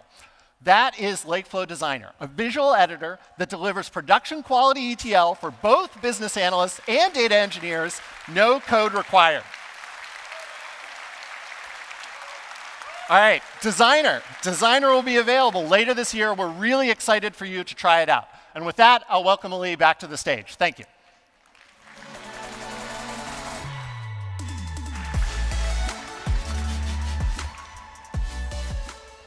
All right, we're very, very excited about Lakeflow Designer. Just to recap what you just saw, I guess this is the third recap you're getting of the Lakeflow Designer. What I'm really excited about is how you, with AI, can just describe what you want.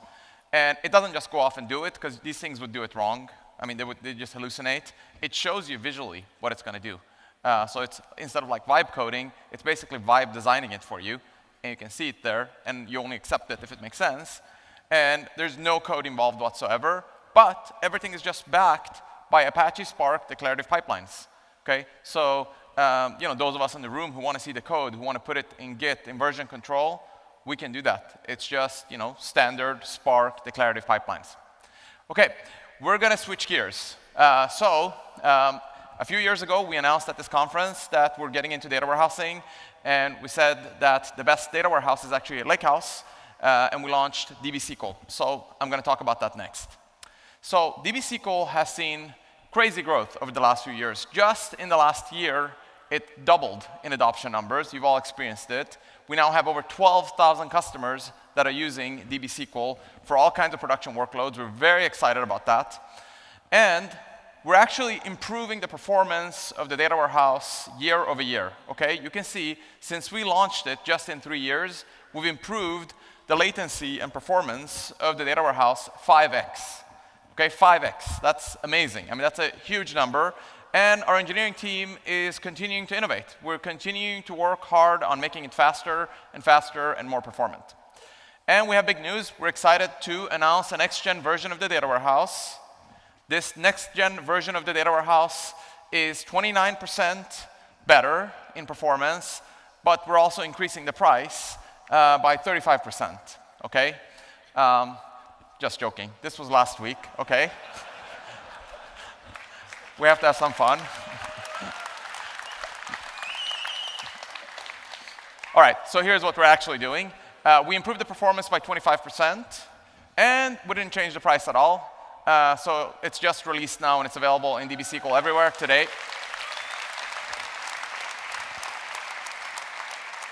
So check it out. If you're using DBSQL, a week ago compared to now, it should just instantaneously be faster. So we're excited about that. And we have still the best TCO in the market. Here's a comparison. You can kind of guess who's who, but you can see 3 multi-cloud offerings and another offering. Sorry, 3 hyperscaler offerings and 1 multi-cloud offering. And then you can see Databricks in red. And the number above says, how much more you're paying for running TPCDS, which is the standard benchmark in data warehousing. And you can see the different scale factors, different sizes of those 99 queries, 1 terabyte all the way to 30 terabyte.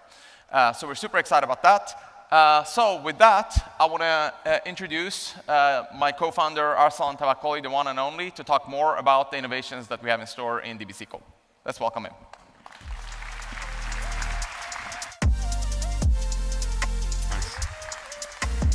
All right. Good morning, everybody.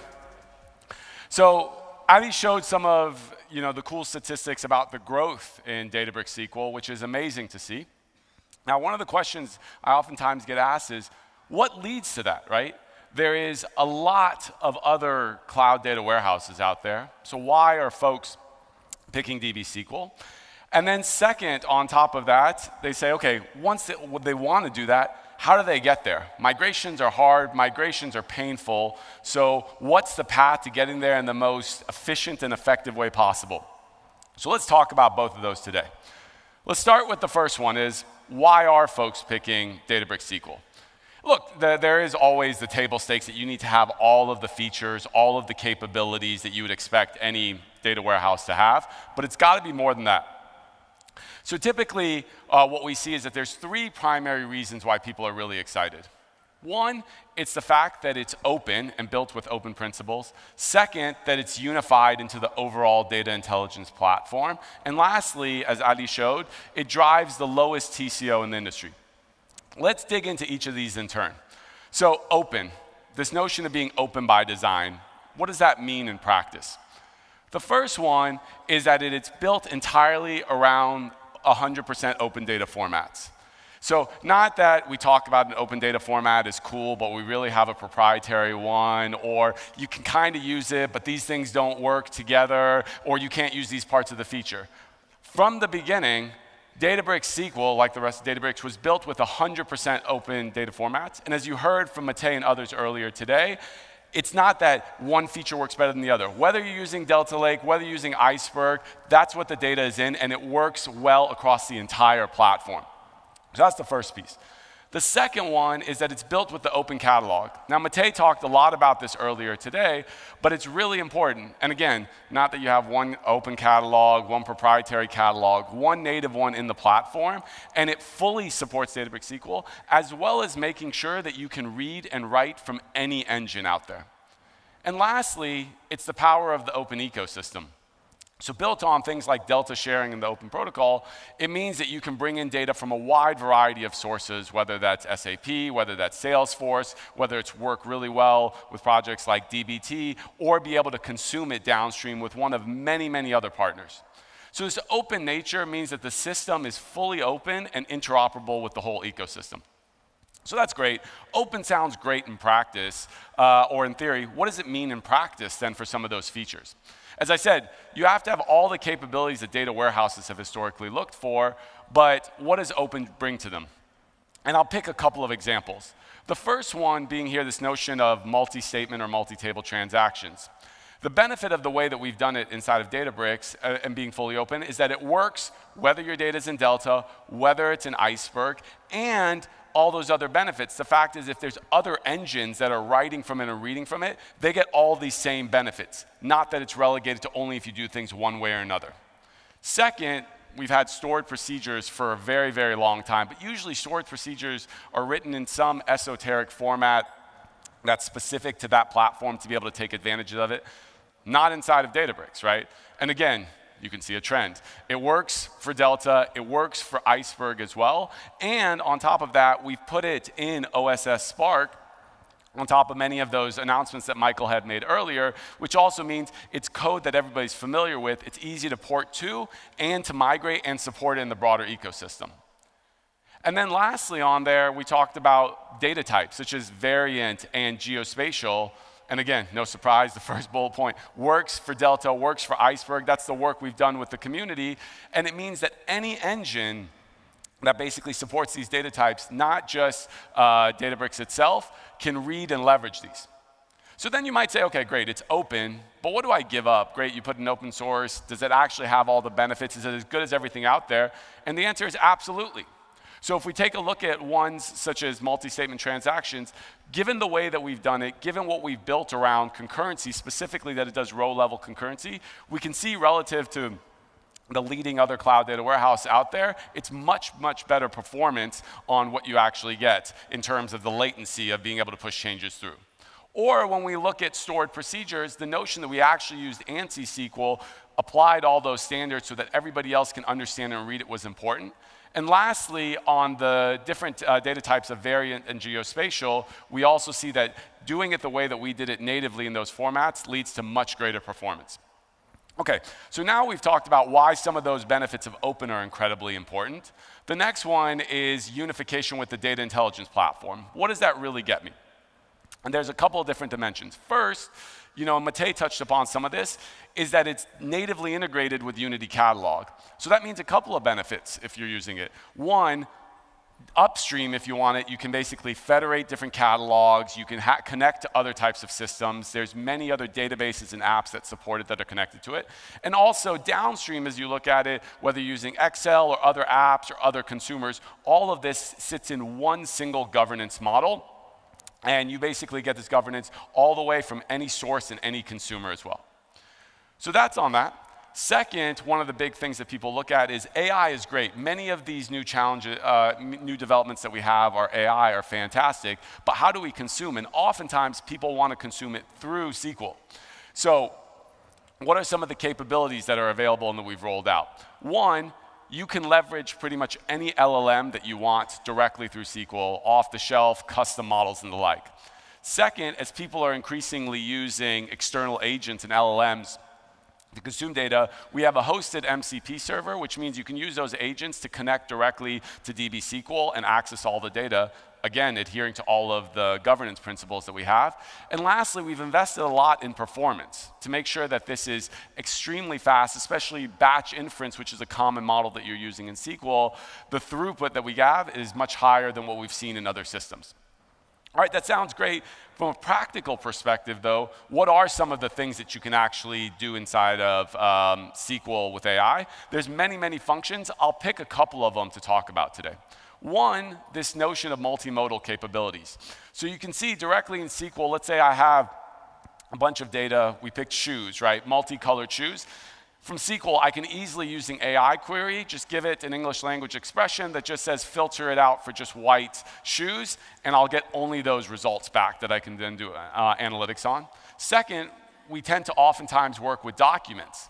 And so using AI parse, I can go in there and feed it a big set of documents and get out only the fields that I need to do analysis on it. And actually, one of our customers, First American, used this to great effect, that they actually had over 1 million daily records that they were pulling in. And using a custom model, they were able to use AI query and AI parse for pulling all of this data in, running their analytics without having to manage all the infrastructure behind it. All right, so now we've talked about unification with governance. We've talked about it being able to pull in the AI capabilities. What else is there? Well, we talked about Lakebase yesterday. That comes out of the box. So now that you have DBSQL and Lakebase, there's no more managing of infrastructure. What you'll get in between the two is like real-time sync, and it means that any of the data that you're using in your application and pushing into Lakebase is available to query from Databricks SQL directly, as well as all of the analytics data that you have and you've been working on DBSQL, you can now push it and serve it to your application. So that's on the unification front. The third point that we talked about was how do we drive the lowest TCO as well. And so for that, the core part is, again, having the engine, having all the different data formats work in there. What gets pulled out is a great understanding of all the query patterns, all the underlying data, and that's fed into an AI model that's tailored for that world. And what that spits out is a bunch of auto capabilities, such as auto statistics, automatically changing file sizes, also looking at automatic liquid clustering.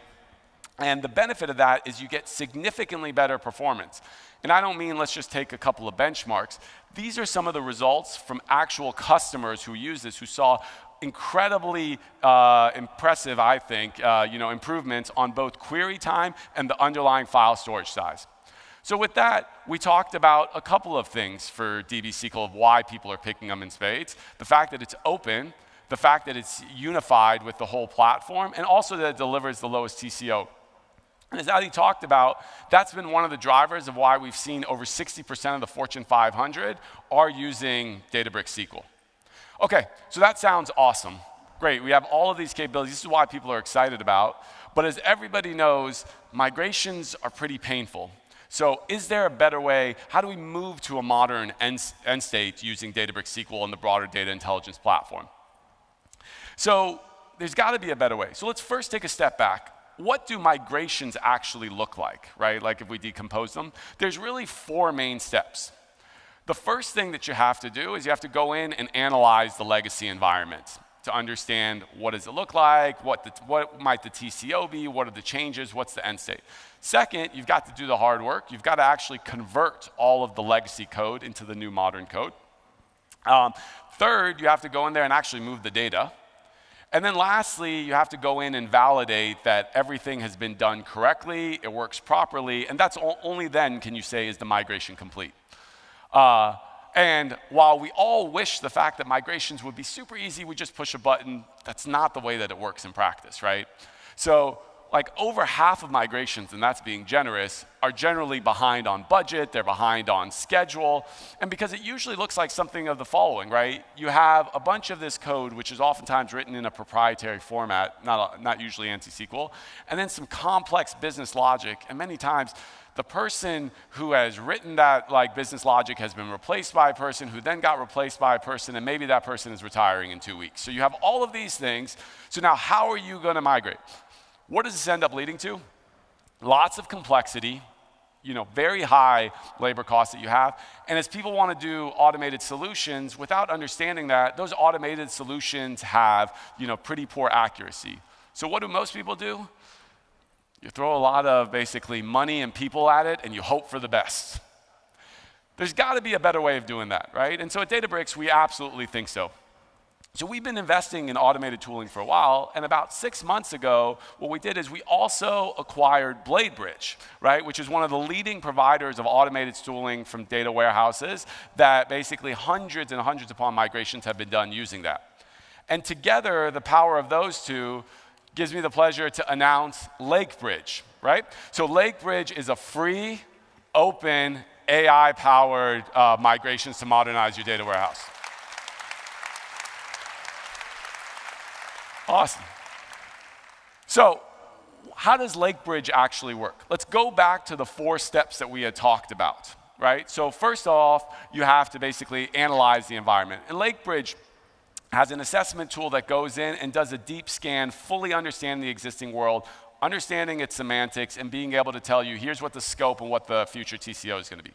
Second, it has a built-in advanced LLM converter that actually does the conversion of the code. And I'll come back to that one in 1 sec. Third, using Lakeflow Connect and some of the other techniques that Bilal talked about, it can actually migrate all of the data. And then lastly, on top of that, it has a reconciler, which does the validation to make sure the data was validated correctly and the code is what you expected, so the migration can be deemed complete. Best of all, it works with over 20 legacy data warehouse types, whether it's kind of the various on-prem systems or the cloud data warehouses today, and has been used in practice. So one of the key ones, anybody who looks at this slide says, hey, that code converter, that sounds great. How does that actually work in practice? Because if you don't get that right, well, the rest of the system kind of falls apart. That's why you care about the accuracy in driving that. And so how do we do this? Well, we leverage a bunch of the AI capabilities that Hanlon talked about yesterday. So let's dig in a little bit deeper. First off, you have all of your legacy code in there. And what it does is it fits into a basically curated and fine-tuned LLM model on there. That model has been built understanding kind of all of the different legacy sources. And for your particular environment, guidance has been provided that it tailors it to say, how do I get the best output on there? And again, many techniques go into that. That's great, but what's important is you have to have a great eval route. So what then happens next is this feeds into the business logic verifier.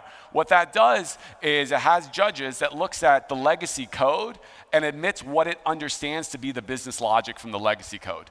It then follows a similar exercise for the new code that's been generated for Databricks SQL and does a comparison to make sure that they are consistent. If they are not, it feeds that feedback and guidance back into the system to basically further fine-tune and curate the LLM to generate code again, and does this loop until the business logic looks similar. Next, in order to validate this, it has an actual A/B testing system, where what that does is it looks at the output for specific data on the legacy system, and then generates synthetic data to then run that code on the new system, and again, compare the outputs to each other to make sure that they're consistent. If it doesn't, it feeds that back, and then when it's finally done is when it declares you have optimized ANSI code for the system. So what does this get you overall? This means that you now end up with a system that has much higher accuracy on the code. You can do migrations far faster at lower cost, and you don't end up just lift and shifting, but you end up with optimized code at the end. The system is completely free and has already been used on hundreds of migrations. So, and you don't have to just trust me. There's basically many customers who talk about it. DoorDash has talked about how great it was to use the system, particularly the fact that it was open and that they could basically understand it, contribute back to the system as they tailored it what was needed in their world. And Deloitte has talked about, which was one of our partners that has historically used Bladebridge and now using Lakebridge, what the capabilities were in terms of speeding up migrations that people could do in a much more efficient and effective way. So hopefully with that, you guys are excited about using Lakebridge to go from your proprietary walled-off garden of a data warehouse to a modern lakehouse. And with that, let me welcome Ali back to the stage. Thank you.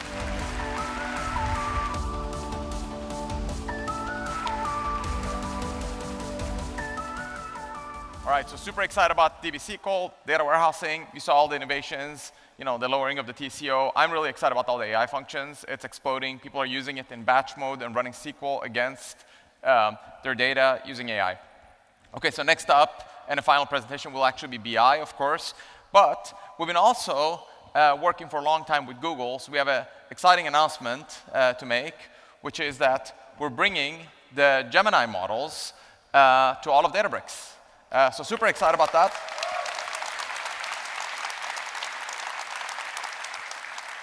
We want to have all the models available in Databricks. We want Agentbricks to be able to optimize all of those.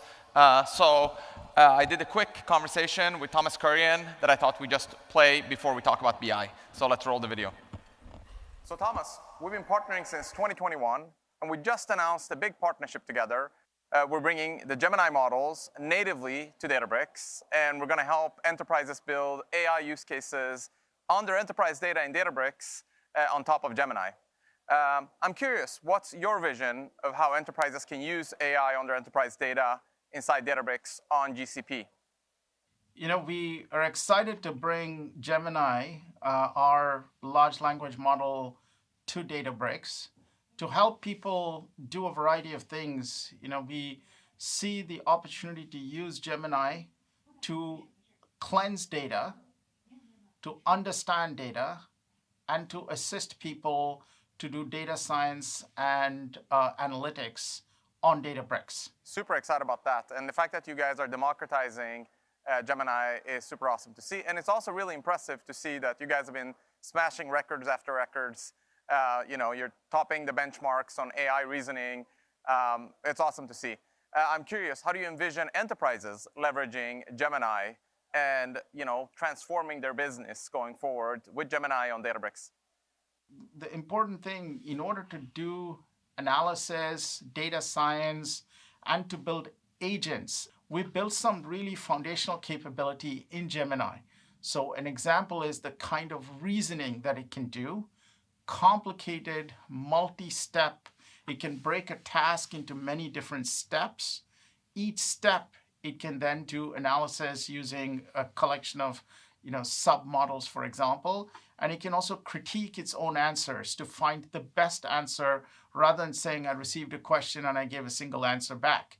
So all those are what gets encapsulated in these benchmarks. It also has the ability to do very sophisticated tool selection. So for example, when you want to use the model to analyze data, whether it's to generate SQL or generate Spark instructions or to generate different kinds of tool selection to understand different data sets, you have to have very, very good factuality and a capability called tool selection in the model. And Gemini is the world's best at that too. So both of these capabilities, just examples of things that are going to be super important to Databricks customers. One example of a common customer we're pleased is Mondelez. Mondelez uses Databricks and GCP together, and they use it to understand the customer data, to improve how they do product planning and inventory replenishment and a variety of other things around their customer. These are the kinds of customers who are going to find the value of Gemini and Databricks working together to be super useful. Yeah, that's super awesome. Yeah, and I'm familiar with the Mondelez use case on GCP and Databricks. And it seems that actually tool calling and tool use, as you mentioned, is essential. So that's really awesome to see that that's coming to fruition. I'm curious, you've talked a lot about the need for agents to be able to interoperate with other agents and interact with other models and with the whole ecosystem. Why is that important to enterprise customers? Well, we've always said when we initially launched Gemini, we've always had what we call a multi-cloud strategy. And so when we launched Gemini, we said we're going to be making it accessible in a variety of different environments. In our cloud, the ability to access it from other clouds, the ability to take Gemini into a classified air-gapped environment, and also to put Gemini on top of NVIDIA GPUs if you're running that on your premise. So one was to have an open model system. Similarly, on agents, when we built agents, we realized most companies are going to have agents built with different technologies. Some of them will be built with us, some of them may be built with open source models like Meta, Llama, and others may be built with other large language models. And so assuming a company can use agents only built with Google doesn't make sense. So we defined not just support for Model Context Protocol, MCP, but also a protocol called A2A. A2A is one agent talking to another agent and being able to understand what's the API to the other agent. For instance, describe your capabilities, describe the tools you can use, allow me to send you requests and handle exceptions. All of that's encapsulated in this A2A protocol that we made available in open source, and there's a large number of companies working with us on that. Thank you also Databricks for working with us on that. It allows people to then deploy agents from a variety of different technology providers, but be able to get the value of these agents collaborating together. We are super excited about A2A and how it's being leveraged to interface different agents across multiple clouds and different environments. Really awesome to see that Google is so for this diverse ecosystem that's emerging across agents, models, tools. We look forward to partnering many years to come, Thomas. Thank you. Thank you all, and thanks, Ali, for all the work that Databricks is doing with us.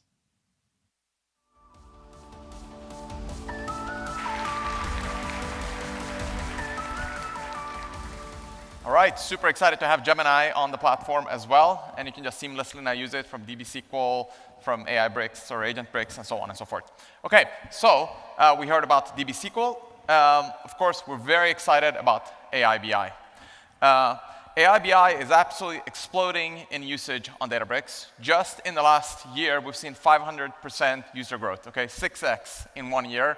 That dip you see there is December, where the analysts take a little break. So super exciting. Why is it growing so fast? Why is AI BI growing so fast on Databricks? Well, I think number one, it's always been included at Databricks, so it's free of charge. We don't charge anything for it. It's now a full-fledged BI platform that has all the bells and whistles that you expect from a BI tool. It's also blazing fast. Just try it and compare it with other BI tools that are out there. Okay? It just renders super quickly. It's kind of like the screenshot that you can see there. And then most importantly, in my opinion, it's secure by design. It's integrated into Unity Catalog. These BI tools oftentimes is the way people exfiltrate data out, right? They're just disconnected from the warehousing backend, but here it's integrated into UC. But it's not just that. If it was just this, we wouldn't actually be doing AI BI. We would just do BI, right? Oftentimes what you end up with these dashboards is a long dashboard with lots of different plots, and it still doesn't answer the questions that you want. So then you end up emailing the person, and you ask, can you get an answer to this question? And then they keep adding another plot, and then they end up getting really unwieldy and long and hard to understand. So the cool thing about AI BI, as the name implies, is also that it's built from the ground up with AI inside. Okay? So it comes with Genie, and what Genie lets you do is take any of these dashboards and start asking questions, and it uses the agent under the hood to come up with a plan and write code or write the SQL that's needed and answer the questions that you need. So that's the real magic of Genie. So I'm super excited to welcome on stage the product leader behind AI BI, Ken Wong.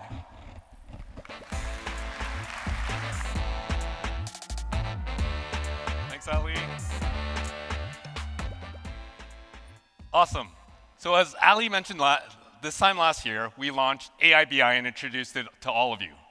And we've just been blown away by the reception we've seen. And so our team has been just super hard at work making sure that AI BI delivers on all the needs that you have for BI. We're talking about cross-filtering, which Ali showed, so you can brush and link across those visuals with ease.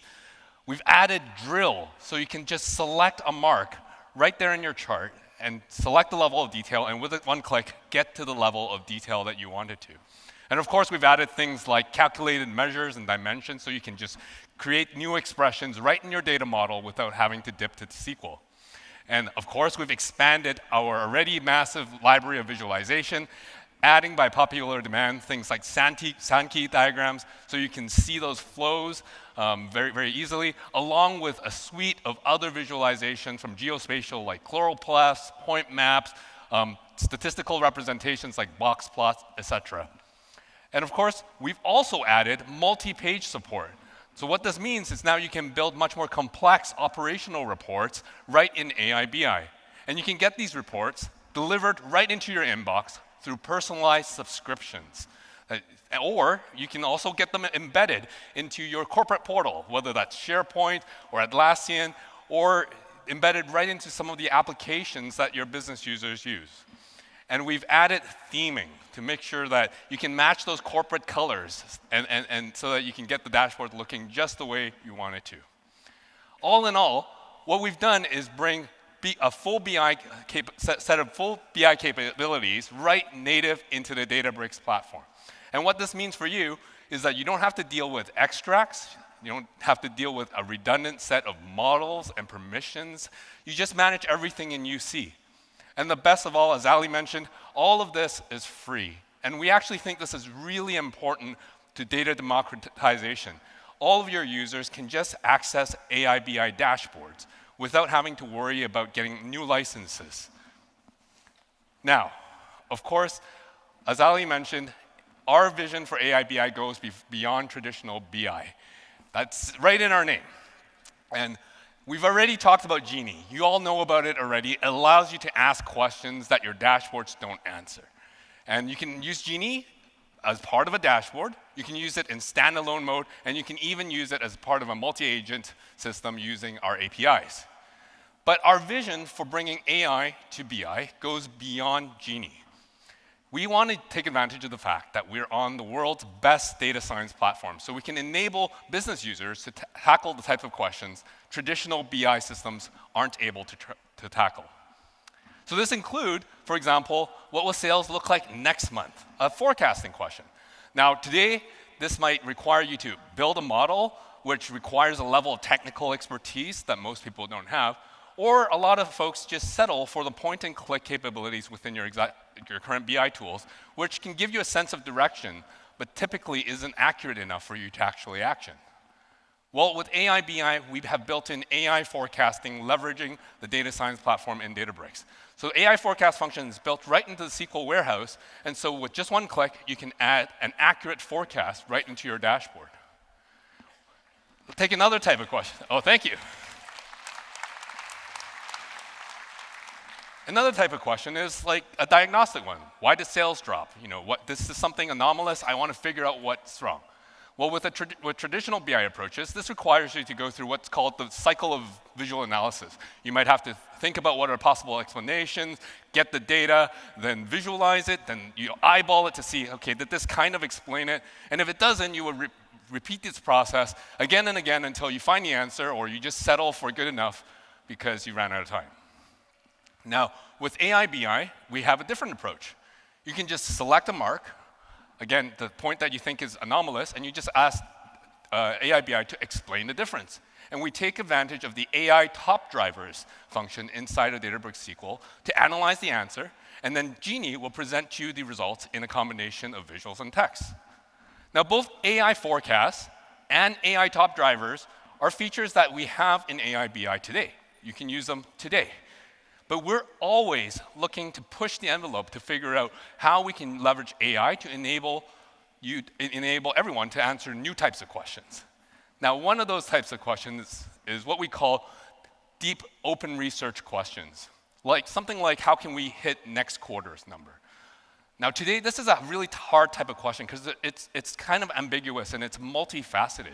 So if you ask a professional data analyst or data scientist to tackle this question, they might go through a process where they think deeply about what are the different things that this type of question requires analysis. Then maybe that's, looking at our trends, looking at the mix of sales, looking at our pipeline and our funnel efficiency, and so on and so forth. Then they would validate this plan with some subject matter expert who can give them feedback on whether or not these things are the right things to look at. Then they would sequentially go through each of these analyses, and each of them is like that visual analysis loop I showed you a little bit earlier.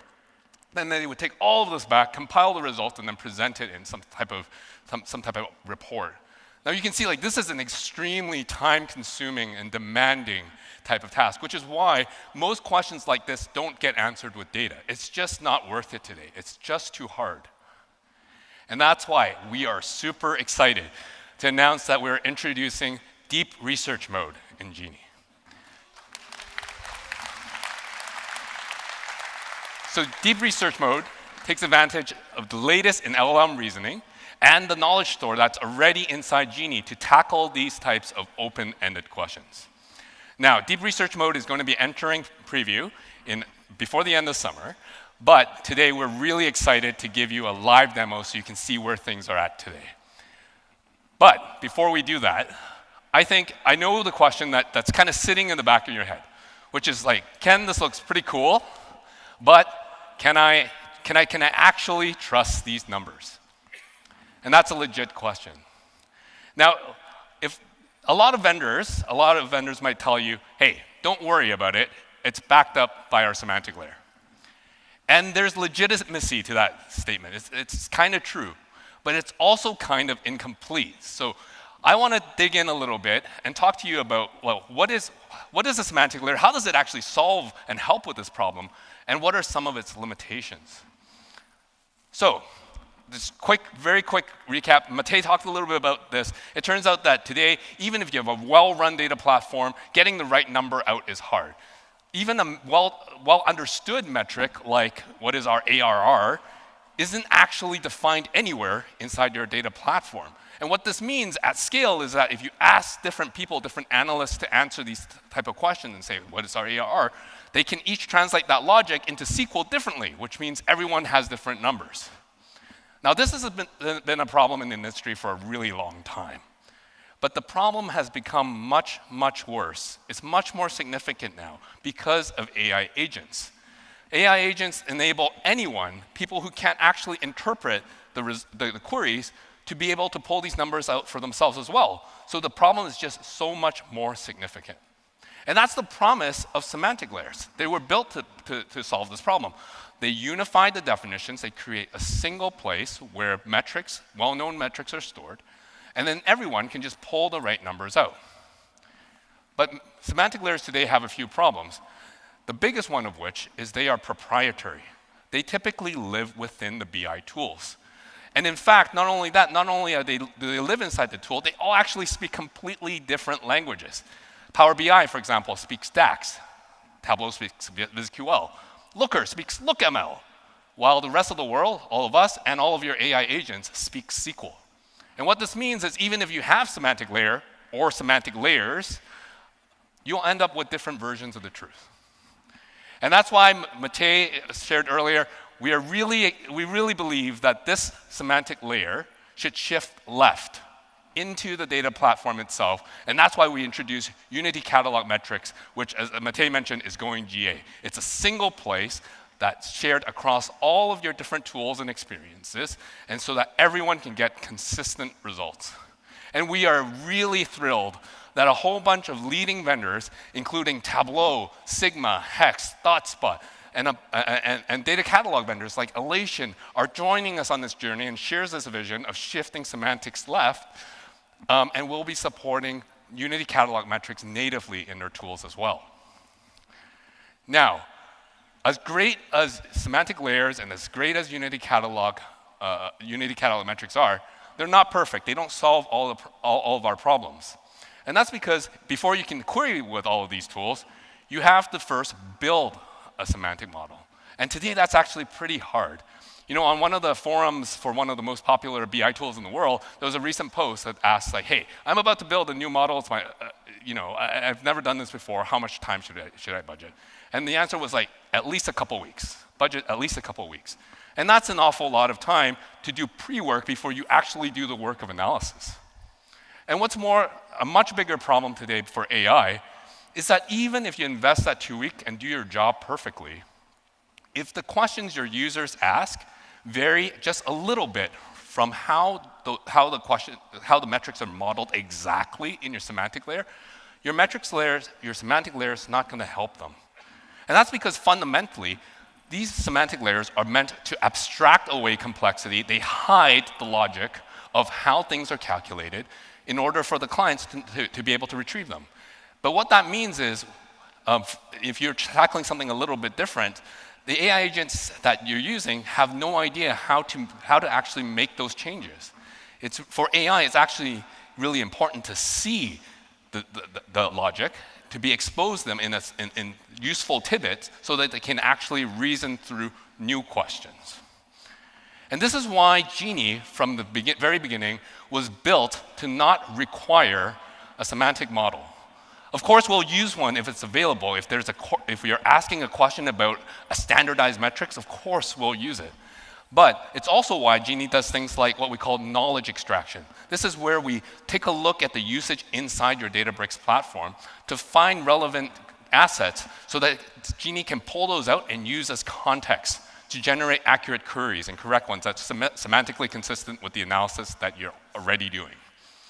And because we know that many of you are deploying Genie on net new use cases, we also developed what we call knowledge extraction in Genie.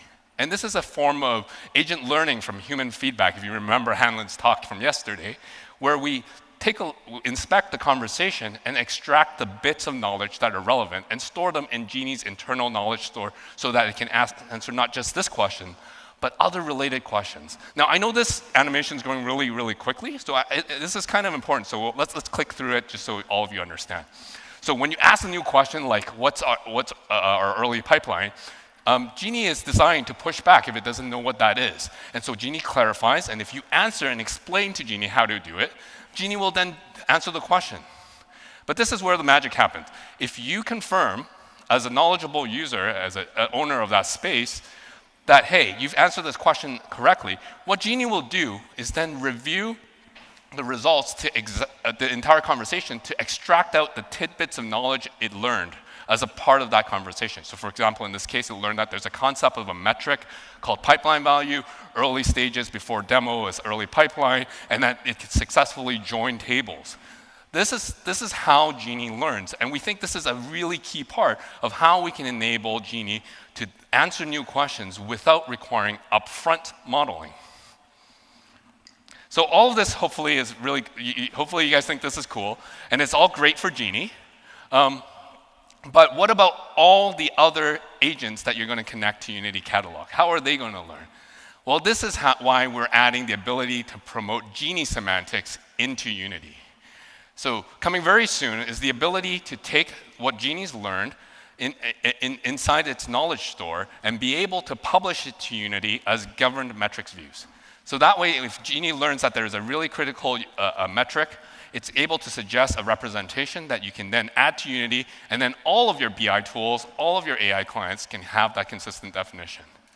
We're also adding the ability to take those knowledge snippets that Genie learns and publish them and attach them as additional metadata onto the tables and views inside Unity Catalog as well.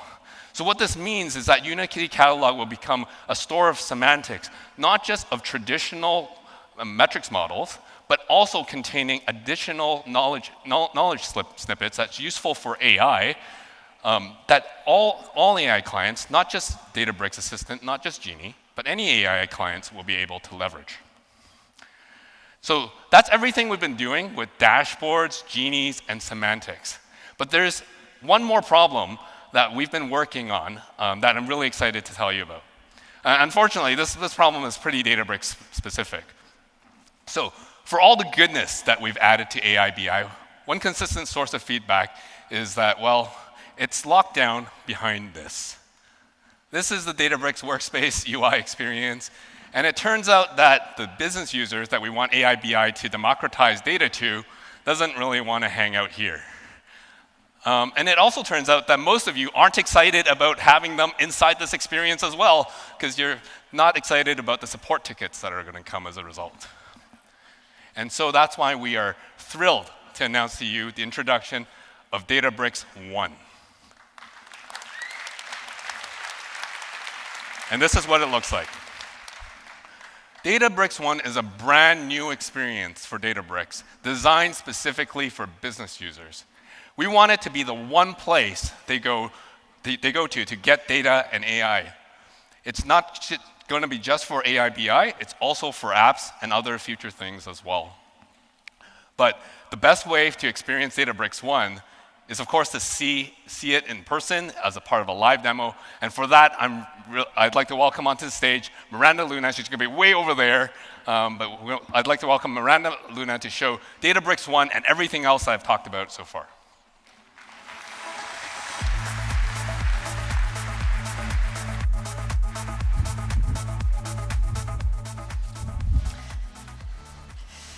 Thank you, Ken. All right, let's take a look at all this in action, huh? So we're going to start by taking a look at some of the fun stuff we've done for dashboard authors. Then we're going to zip over to take a look at Databricks One for consumers. And then we're going to close out with Genie Deep Research. I know Ken gave you a little bit of a peek at that, but we're going to look at it a lot more closely. So one of the big updates in the last year is our own internal marketing team has adopted AI BI wholesale, both dashboards and Genie. So we're going to look at everything today through the lens of their data, anonymized, of course. So let's start by popping over to the author view. And the first thing we can see is that Ken was telling the truth. We now have custom themes. I can change every color, bell, whistle, font, bevel edge to match exactly what my business expects, to match the rest of my brand. We also have a special visualization type that allows me to do AI forecasting with just the click of a button. This is using a profit model under the hood, the same AI functions that you're used to using elsewhere in Databricks. We just make it a lot more accessible. Now, these two things are great, but another element that's just so critical to every BI author's tool chest is the ability to author custom calculations. So let's take a look at that. Pop this open. You can see this is just some of my regular SQL, make it a little bit bigger. All I'm doing here is selecting business unit, account vertical. Remember, we're looking at marketing data, some DBU dollars month to date. But if I come peek over here, I've actually done a couple custom calculations on this data. So I have added a dimension that is just BU by vertical. Maybe it's another slice I want to take a look at things through. And then I've got 4 measures. So if I pop those open, what I'm doing here is just calculating what percentage of $DBUs each fiscal quarter are coming to us from each region. Super simple, but nice to be able to do those calculations right in place. I get all the benefits and interactivity by doing that on the same data set instead of exploding them all over the place. But what's so important and what is so critical and part of what Ken just announced is this isn't just dashboard local anymore, right? I can create a metrics view directly from within my dashboard. And the warehouse is starting, we're in test serverless. And you can see that I have my source is exactly that SQL query. I also have those regular dimensions I selected in the SQL, as well as the custom calculation I added on top. And then, of course, all of my measures are there. I'm going to say, yeah, let's add this metric view to the dashboard because we want to use it there. And why don't we pick where we already have the rest of our data, just to keep it all organized. And we'll go ahead and hit create. So what this is going to do is create a new metrics view in Unity Catalog so that now everybody else in my organization can leverage that same logic and apply it in their own artifacts. So if everything down to the syntax comes through, to the comments, it's now a normal UC securable. I can govern like any other data object in UC. And everybody who uses it is going to reap the performance benefits as well as the single source of truth reusability pieces. And if I pop back over, we can see it got automatically added to my dashboard. Bob's your uncle, I'm off and running. But this is all great stuff for authors, right? We're Databricks, we love doing things for people who love to code. Everybody who dreams in Python and R, those are the people we've always done stuff for. But Ken just showed us Databricks One, and this is a complete reimagining of what Databricks can be for business users in your organization. So when you come into Databricks One, the first thing you're going to see is that this is not the traditional Databricks workspace that your data scientists, data engineers know and love. I'm presented immediately with this easy search box if I want to search for any assets I have. Importantly, I can flip over to Ask Genie if there's something I want to do an analysis right on that page. I don't have to go search around, find the right spot. I can just get right into asking and answering my questions. One of the things that we heard from so many of you that is challenging in BI is finding the needle in the haystack. So rather than expansive lists, we've actually really leaned into a couple curation mechanisms to help with that signal to noise problem. The first one is this For You page, and you can see that it's really a curated list of objects that are most critical to me. They're maybe from my teammates, they're recently shared, I've recently accessed them. We've also leaned heavily into this concept of domains, which you learned about earlier in the Unity Catalog talk. Now, domains allow me to organize groups of things by semantic, relevance. So I'm no longer going to some list of 40,000 dashboards, some list of 40,000 Genie spaces, and then trying to find an app URL somewhere else. I have it all organized for me centrally. This is, of course, a simple one for our demo, but I can find everything that's related to each other right in the same place. I'm not digging around everywhere anymore. So let's open the dashboard. One of the things we really want to make sure is that anybody using AI BI dashboards, reporting, sees all the classic BI capabilities that they know and love, right? So last year, we took a look at some of this awesome cross-filtering. That didn't go away. It's still there. Of course, one of the most important things is offering grillable filters. So we have that as well. And, what is a dashboard if you can't drill? So you can now add drill to your dashboard, carry through that kind of setting from that original viz. I know, me too, I'm excited, yes. That's a big one, we've been waiting for it. And you can see I've got my quarter set to Q2 and APAC, and I can run around. And, of course, this is great. We expect all this from a BI tool. Like, we're glad Databricks is providing it. We know Databricks gives us Genie. But, Ken told us this year was all about kind of getting to a new class of questions, right? Last year, we were all about what happened, make it easier for me to understand kind of different slices and dices. But this year, what we're actually able to do is start to ask why of our data. So, if I'm looking at this little marketing impressions chart, I can see there's kind of an uptick in the slope right here. Normally, I'd want to know why. I'd dial my favorite data scientists, Catherine, Maggie, shout out. And I would ask, what's going on here? Can you tell me what's contributing to this? But now I can just go ahead and ask Genie to explain this increase. It's going to immediately drop into what we call a top driver summary. And what it's going to do is kick off all of the questions that I would normally ask Maggie and Catherine to help me out with. It's going to say, okay, what is the kind of change, what comprises this different change? And pretty immediately I can see, okay, APAC marketing was all over things. Like under the hood, there's actually a little bit of a decline there that's kind of obscured by the top line increase.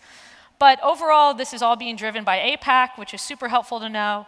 And if I want to kind of switch by execution team, audience, engagement group, and kind of look at the before and after, I can see that.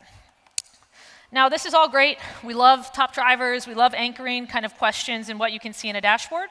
But what about when I'm just kind of asking and answering questions as part of my normal analysis? I'll make this a little bigger for our friends in the back. We've seats up front too. And let's take a look at if I was just using Genie kind of on its own. Now, this is our marketing engagement Genie. Internally, we affectionately call it Marge for any of you Simpsons fans out there. And immediately we can see that it is the Genie we know and love, right? Lots of jargon, U2s, net new names, excitement, MPDs, any sort of abbreviation you can think of, our team's using it.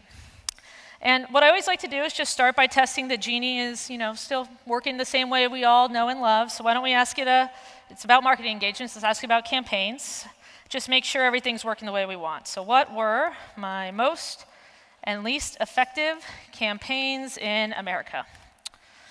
Genie's going to go do its thing, and well, okay, so this is good. It's still doing what we saw last year. If I say, effective, it's not going to go scour the internet and tell me effective for some other company. I'm going to, say, okay, show me both in terms of attributed U2s, and I'm going to spell it correctly, and MQLs. So U2s, MQLs, marketing qualified leads. I didn't give Genie any kid gloves. I threw all of the abbreviations right at it, and I expect it to come back with something useful.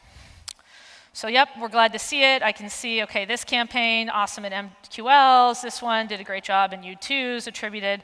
And this one was a dud. Maybe we actually never ran it, and I could kind of keep asking questions along there until I get the kind of conclusion I want.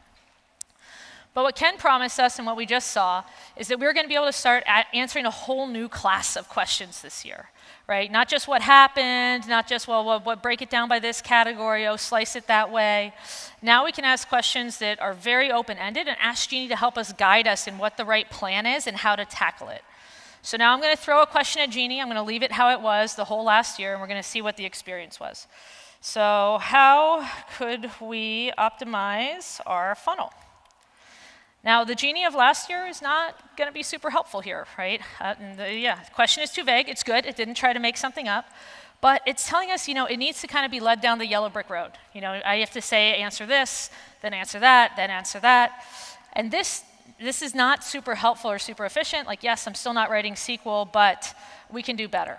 So let's ask it again. So how could we optimize, not improve, we're optimizing. Optimize our funnel. Okay. But this time I'm going to put it in deep research mode, and we're going to kick it off. So we're in purple now, so we're in deep research mode, much smarter. And Genie's going to actually come up with a research plan that we can review and modify if we want. So let's see what we've got here. Okay. All right, so based on our question, Genie has the following plan. We're going to look at conversion rates at each stage of the funnel. We are going to look at the impact of account engagement status. We're going to look at some product adoption and the impact on funnel progression. And, I'm not our marketing data expert, but this plan looks pretty good to me. I'm sure somebody else would have notes, but I'm going to say let's approve it and run. And notice we're still in kind of deep research mode. We've got the purple roll in there. And Genie's actually going to be kicking off all of I'm not telling it to do anything, all of these separate sub-steps of its research plan in parallel. So luckily, I've got my trusty SQL warehouse. OK, we're getting that one back. And as this analysis completes, it's going to actually be merging it and giving me a summary. Awesome. OK, let's go. Miranda didn't have to do an analysis. Let's go.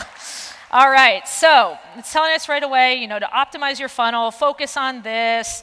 It's giving me all sorts of details, which, again, if this was on my shoulder, that'd be really in the details. But, the most important thing is that it answered this question. It analyzed kind of where we need to focus our efforts. It's giving us some suggestions for those efforts. But it's also giving us citations. So if I click into any of these statements, I can trace back exactly what Genie did at that stage. I can look at exactly kind of what the research summary was for that stage, what the data was for that stage, And I can either have high confidence in the conclusion Genie's drawing, because I can like see if I agree with that data interpretation, or I can go back and say, hey, I actually think this is off. Let's rerun the plan. So thank you for letting me come join you and share a little bit more about what we've been working on in AI BI land. We are thrilled to have you take a look at Databricks One, Genie Deep Research, as well as some of the other BI goodies. All right, with that, I'm going to have Ken come back. Thank you, guys.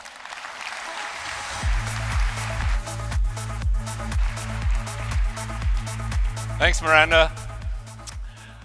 So Deep Research Mode is going to come into preview later this summer, but we're really excited about it and hope to look forward to all the feedback that we get. Now, 98% of all Databricks SQL customers are already using AI BI. We've just been thrilled by the adoption. And with Databricks One coming out, we're really excited about you actually rolling this out beyond the data teams and into the lines of business as well.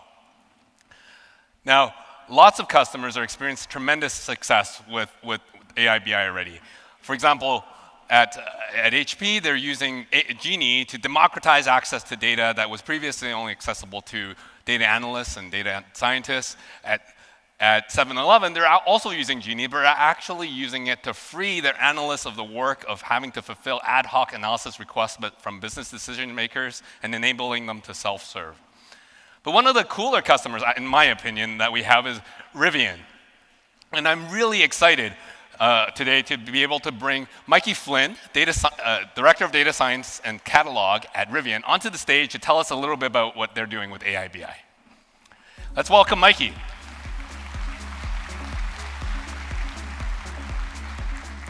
Thanks, Mikey. Hey, Ken. Thanks for coming out. Yeah, thanks so much. Good to see you. All right, so Rivian is obviously a very tech-forward company. Can you just give us a sense of how technology and data and AI fits into Rivian's mission? Yeah, sure. I mean, it really permeates basically everything that we do, genuinely. So I was thinking about this ahead of our chat. If you follow the life cycle of the product, all the way upstream, we have teams that are doing optimization of the vehicle design, thermal, electrical, weight optimization, all the way through to the products that are out in the field. We see deep analysis, deep data science work on the charging optimization, performance of the vehicle. Really is end-to-end. So every pillar of the business, and my role affords me this awesome view of seeing all these different domains and seeing how each of these different great teams are leveraging the tools. Very cool. Now, I know your team has fully embraced AI BI. So can you tell everyone what drew you to it originally? And maybe give us one or two of the use cases that you've really seen value from. Sure, yeah, happy to. Yeah, so we were very early into UC and all the topics that came up earlier around the governance you get along for that. We're excited about the semantic enrichment. And then having that single point of entry for us, I send somebody at the company a URL and they get immediate access to the full suite of tools, the full suite of capability. So that ease of access and that democratization has been huge for us. Yeah, so with Unity Catalog at the center, you can govern everything centrally, and that's a huge unlock, I guess, for you when you're trying to democratize access. That's right. Further. And you're asking about a few specific examples. So I was just looking last night, so I was really excited. A few years ago, I was deeply involved in helping ramp certain aspects of the factory, the drive unit shop, the battery shop. My team was really embedded with the mechanical engineers, the operations teams there, built out a bunch of analytics, pipelines, reports, and all of that. And just last night I was looking, and it's awesome to see that independent of my team, these teams have now taken that momentum and really gone further and further independently on their own. So it's a huge amount of content out there, independently generated by the domain teams. And they're not just scratching the surface, they're going deep. They're asking these sort of, what's happening, but how do I get deeper to understand anomalies? How do I optimize the factory, the supply chain and logistics teams, things like this. That's awesome. That's like true democratization and data in the hands of the people. That's fantastic. Okay, so you got a preview of what we were showing. What are you most excited about? For sure. I mean, it goes in kind with that. I mean, I'm really eager to have this democratization happen, not just in a superficial way, but allow teams to get their foot in the door, but then go deeper and deeper. And as you've been saying, not just the what questions, but the why and the how. So not what was the best production hour from last week, but why did that happen? What was the series of events that led to that being so optimized? Awesome. Okay, I just have one last question for you. Is there a Delta record or something that you can tweak somewhere where you can bump me up on the R2S? Yeah, shoot me an email. I'll do what I can. Okay, all right, deal. Thanks a lot. Right, thanks, Mikey. Everybody. Take care. Thanks, Mikey. Thank you.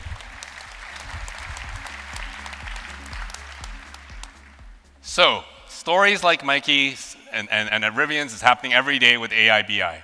And that's why I'm thrilled to be able to tell you now that AI BI Genie, with the success we've seen, we're making it generally available to everyone today. So what this means is that with Databricks AI BI, you have full BI capabilities with leading-edge AI built on the world's best data science platform with open semantics, all for free. And now with Databricks One, you have a brand new, simple user interface that you can onboard all of your business users to, also for free. So it's a no-brainer to give AI BI a try and onboard all of your teams. Now, of course, if you love your existing BI tools and they're working great for you, that's great as well. Because with Unity Catalog metrics views, along with the new expanded semantic metadata that we're adding to Unity, those tools will work better and are more easily governed, and those AI agents will also work smarter as well. All right, that's it for me. Let's welcome Ali back to the stage to wrap up.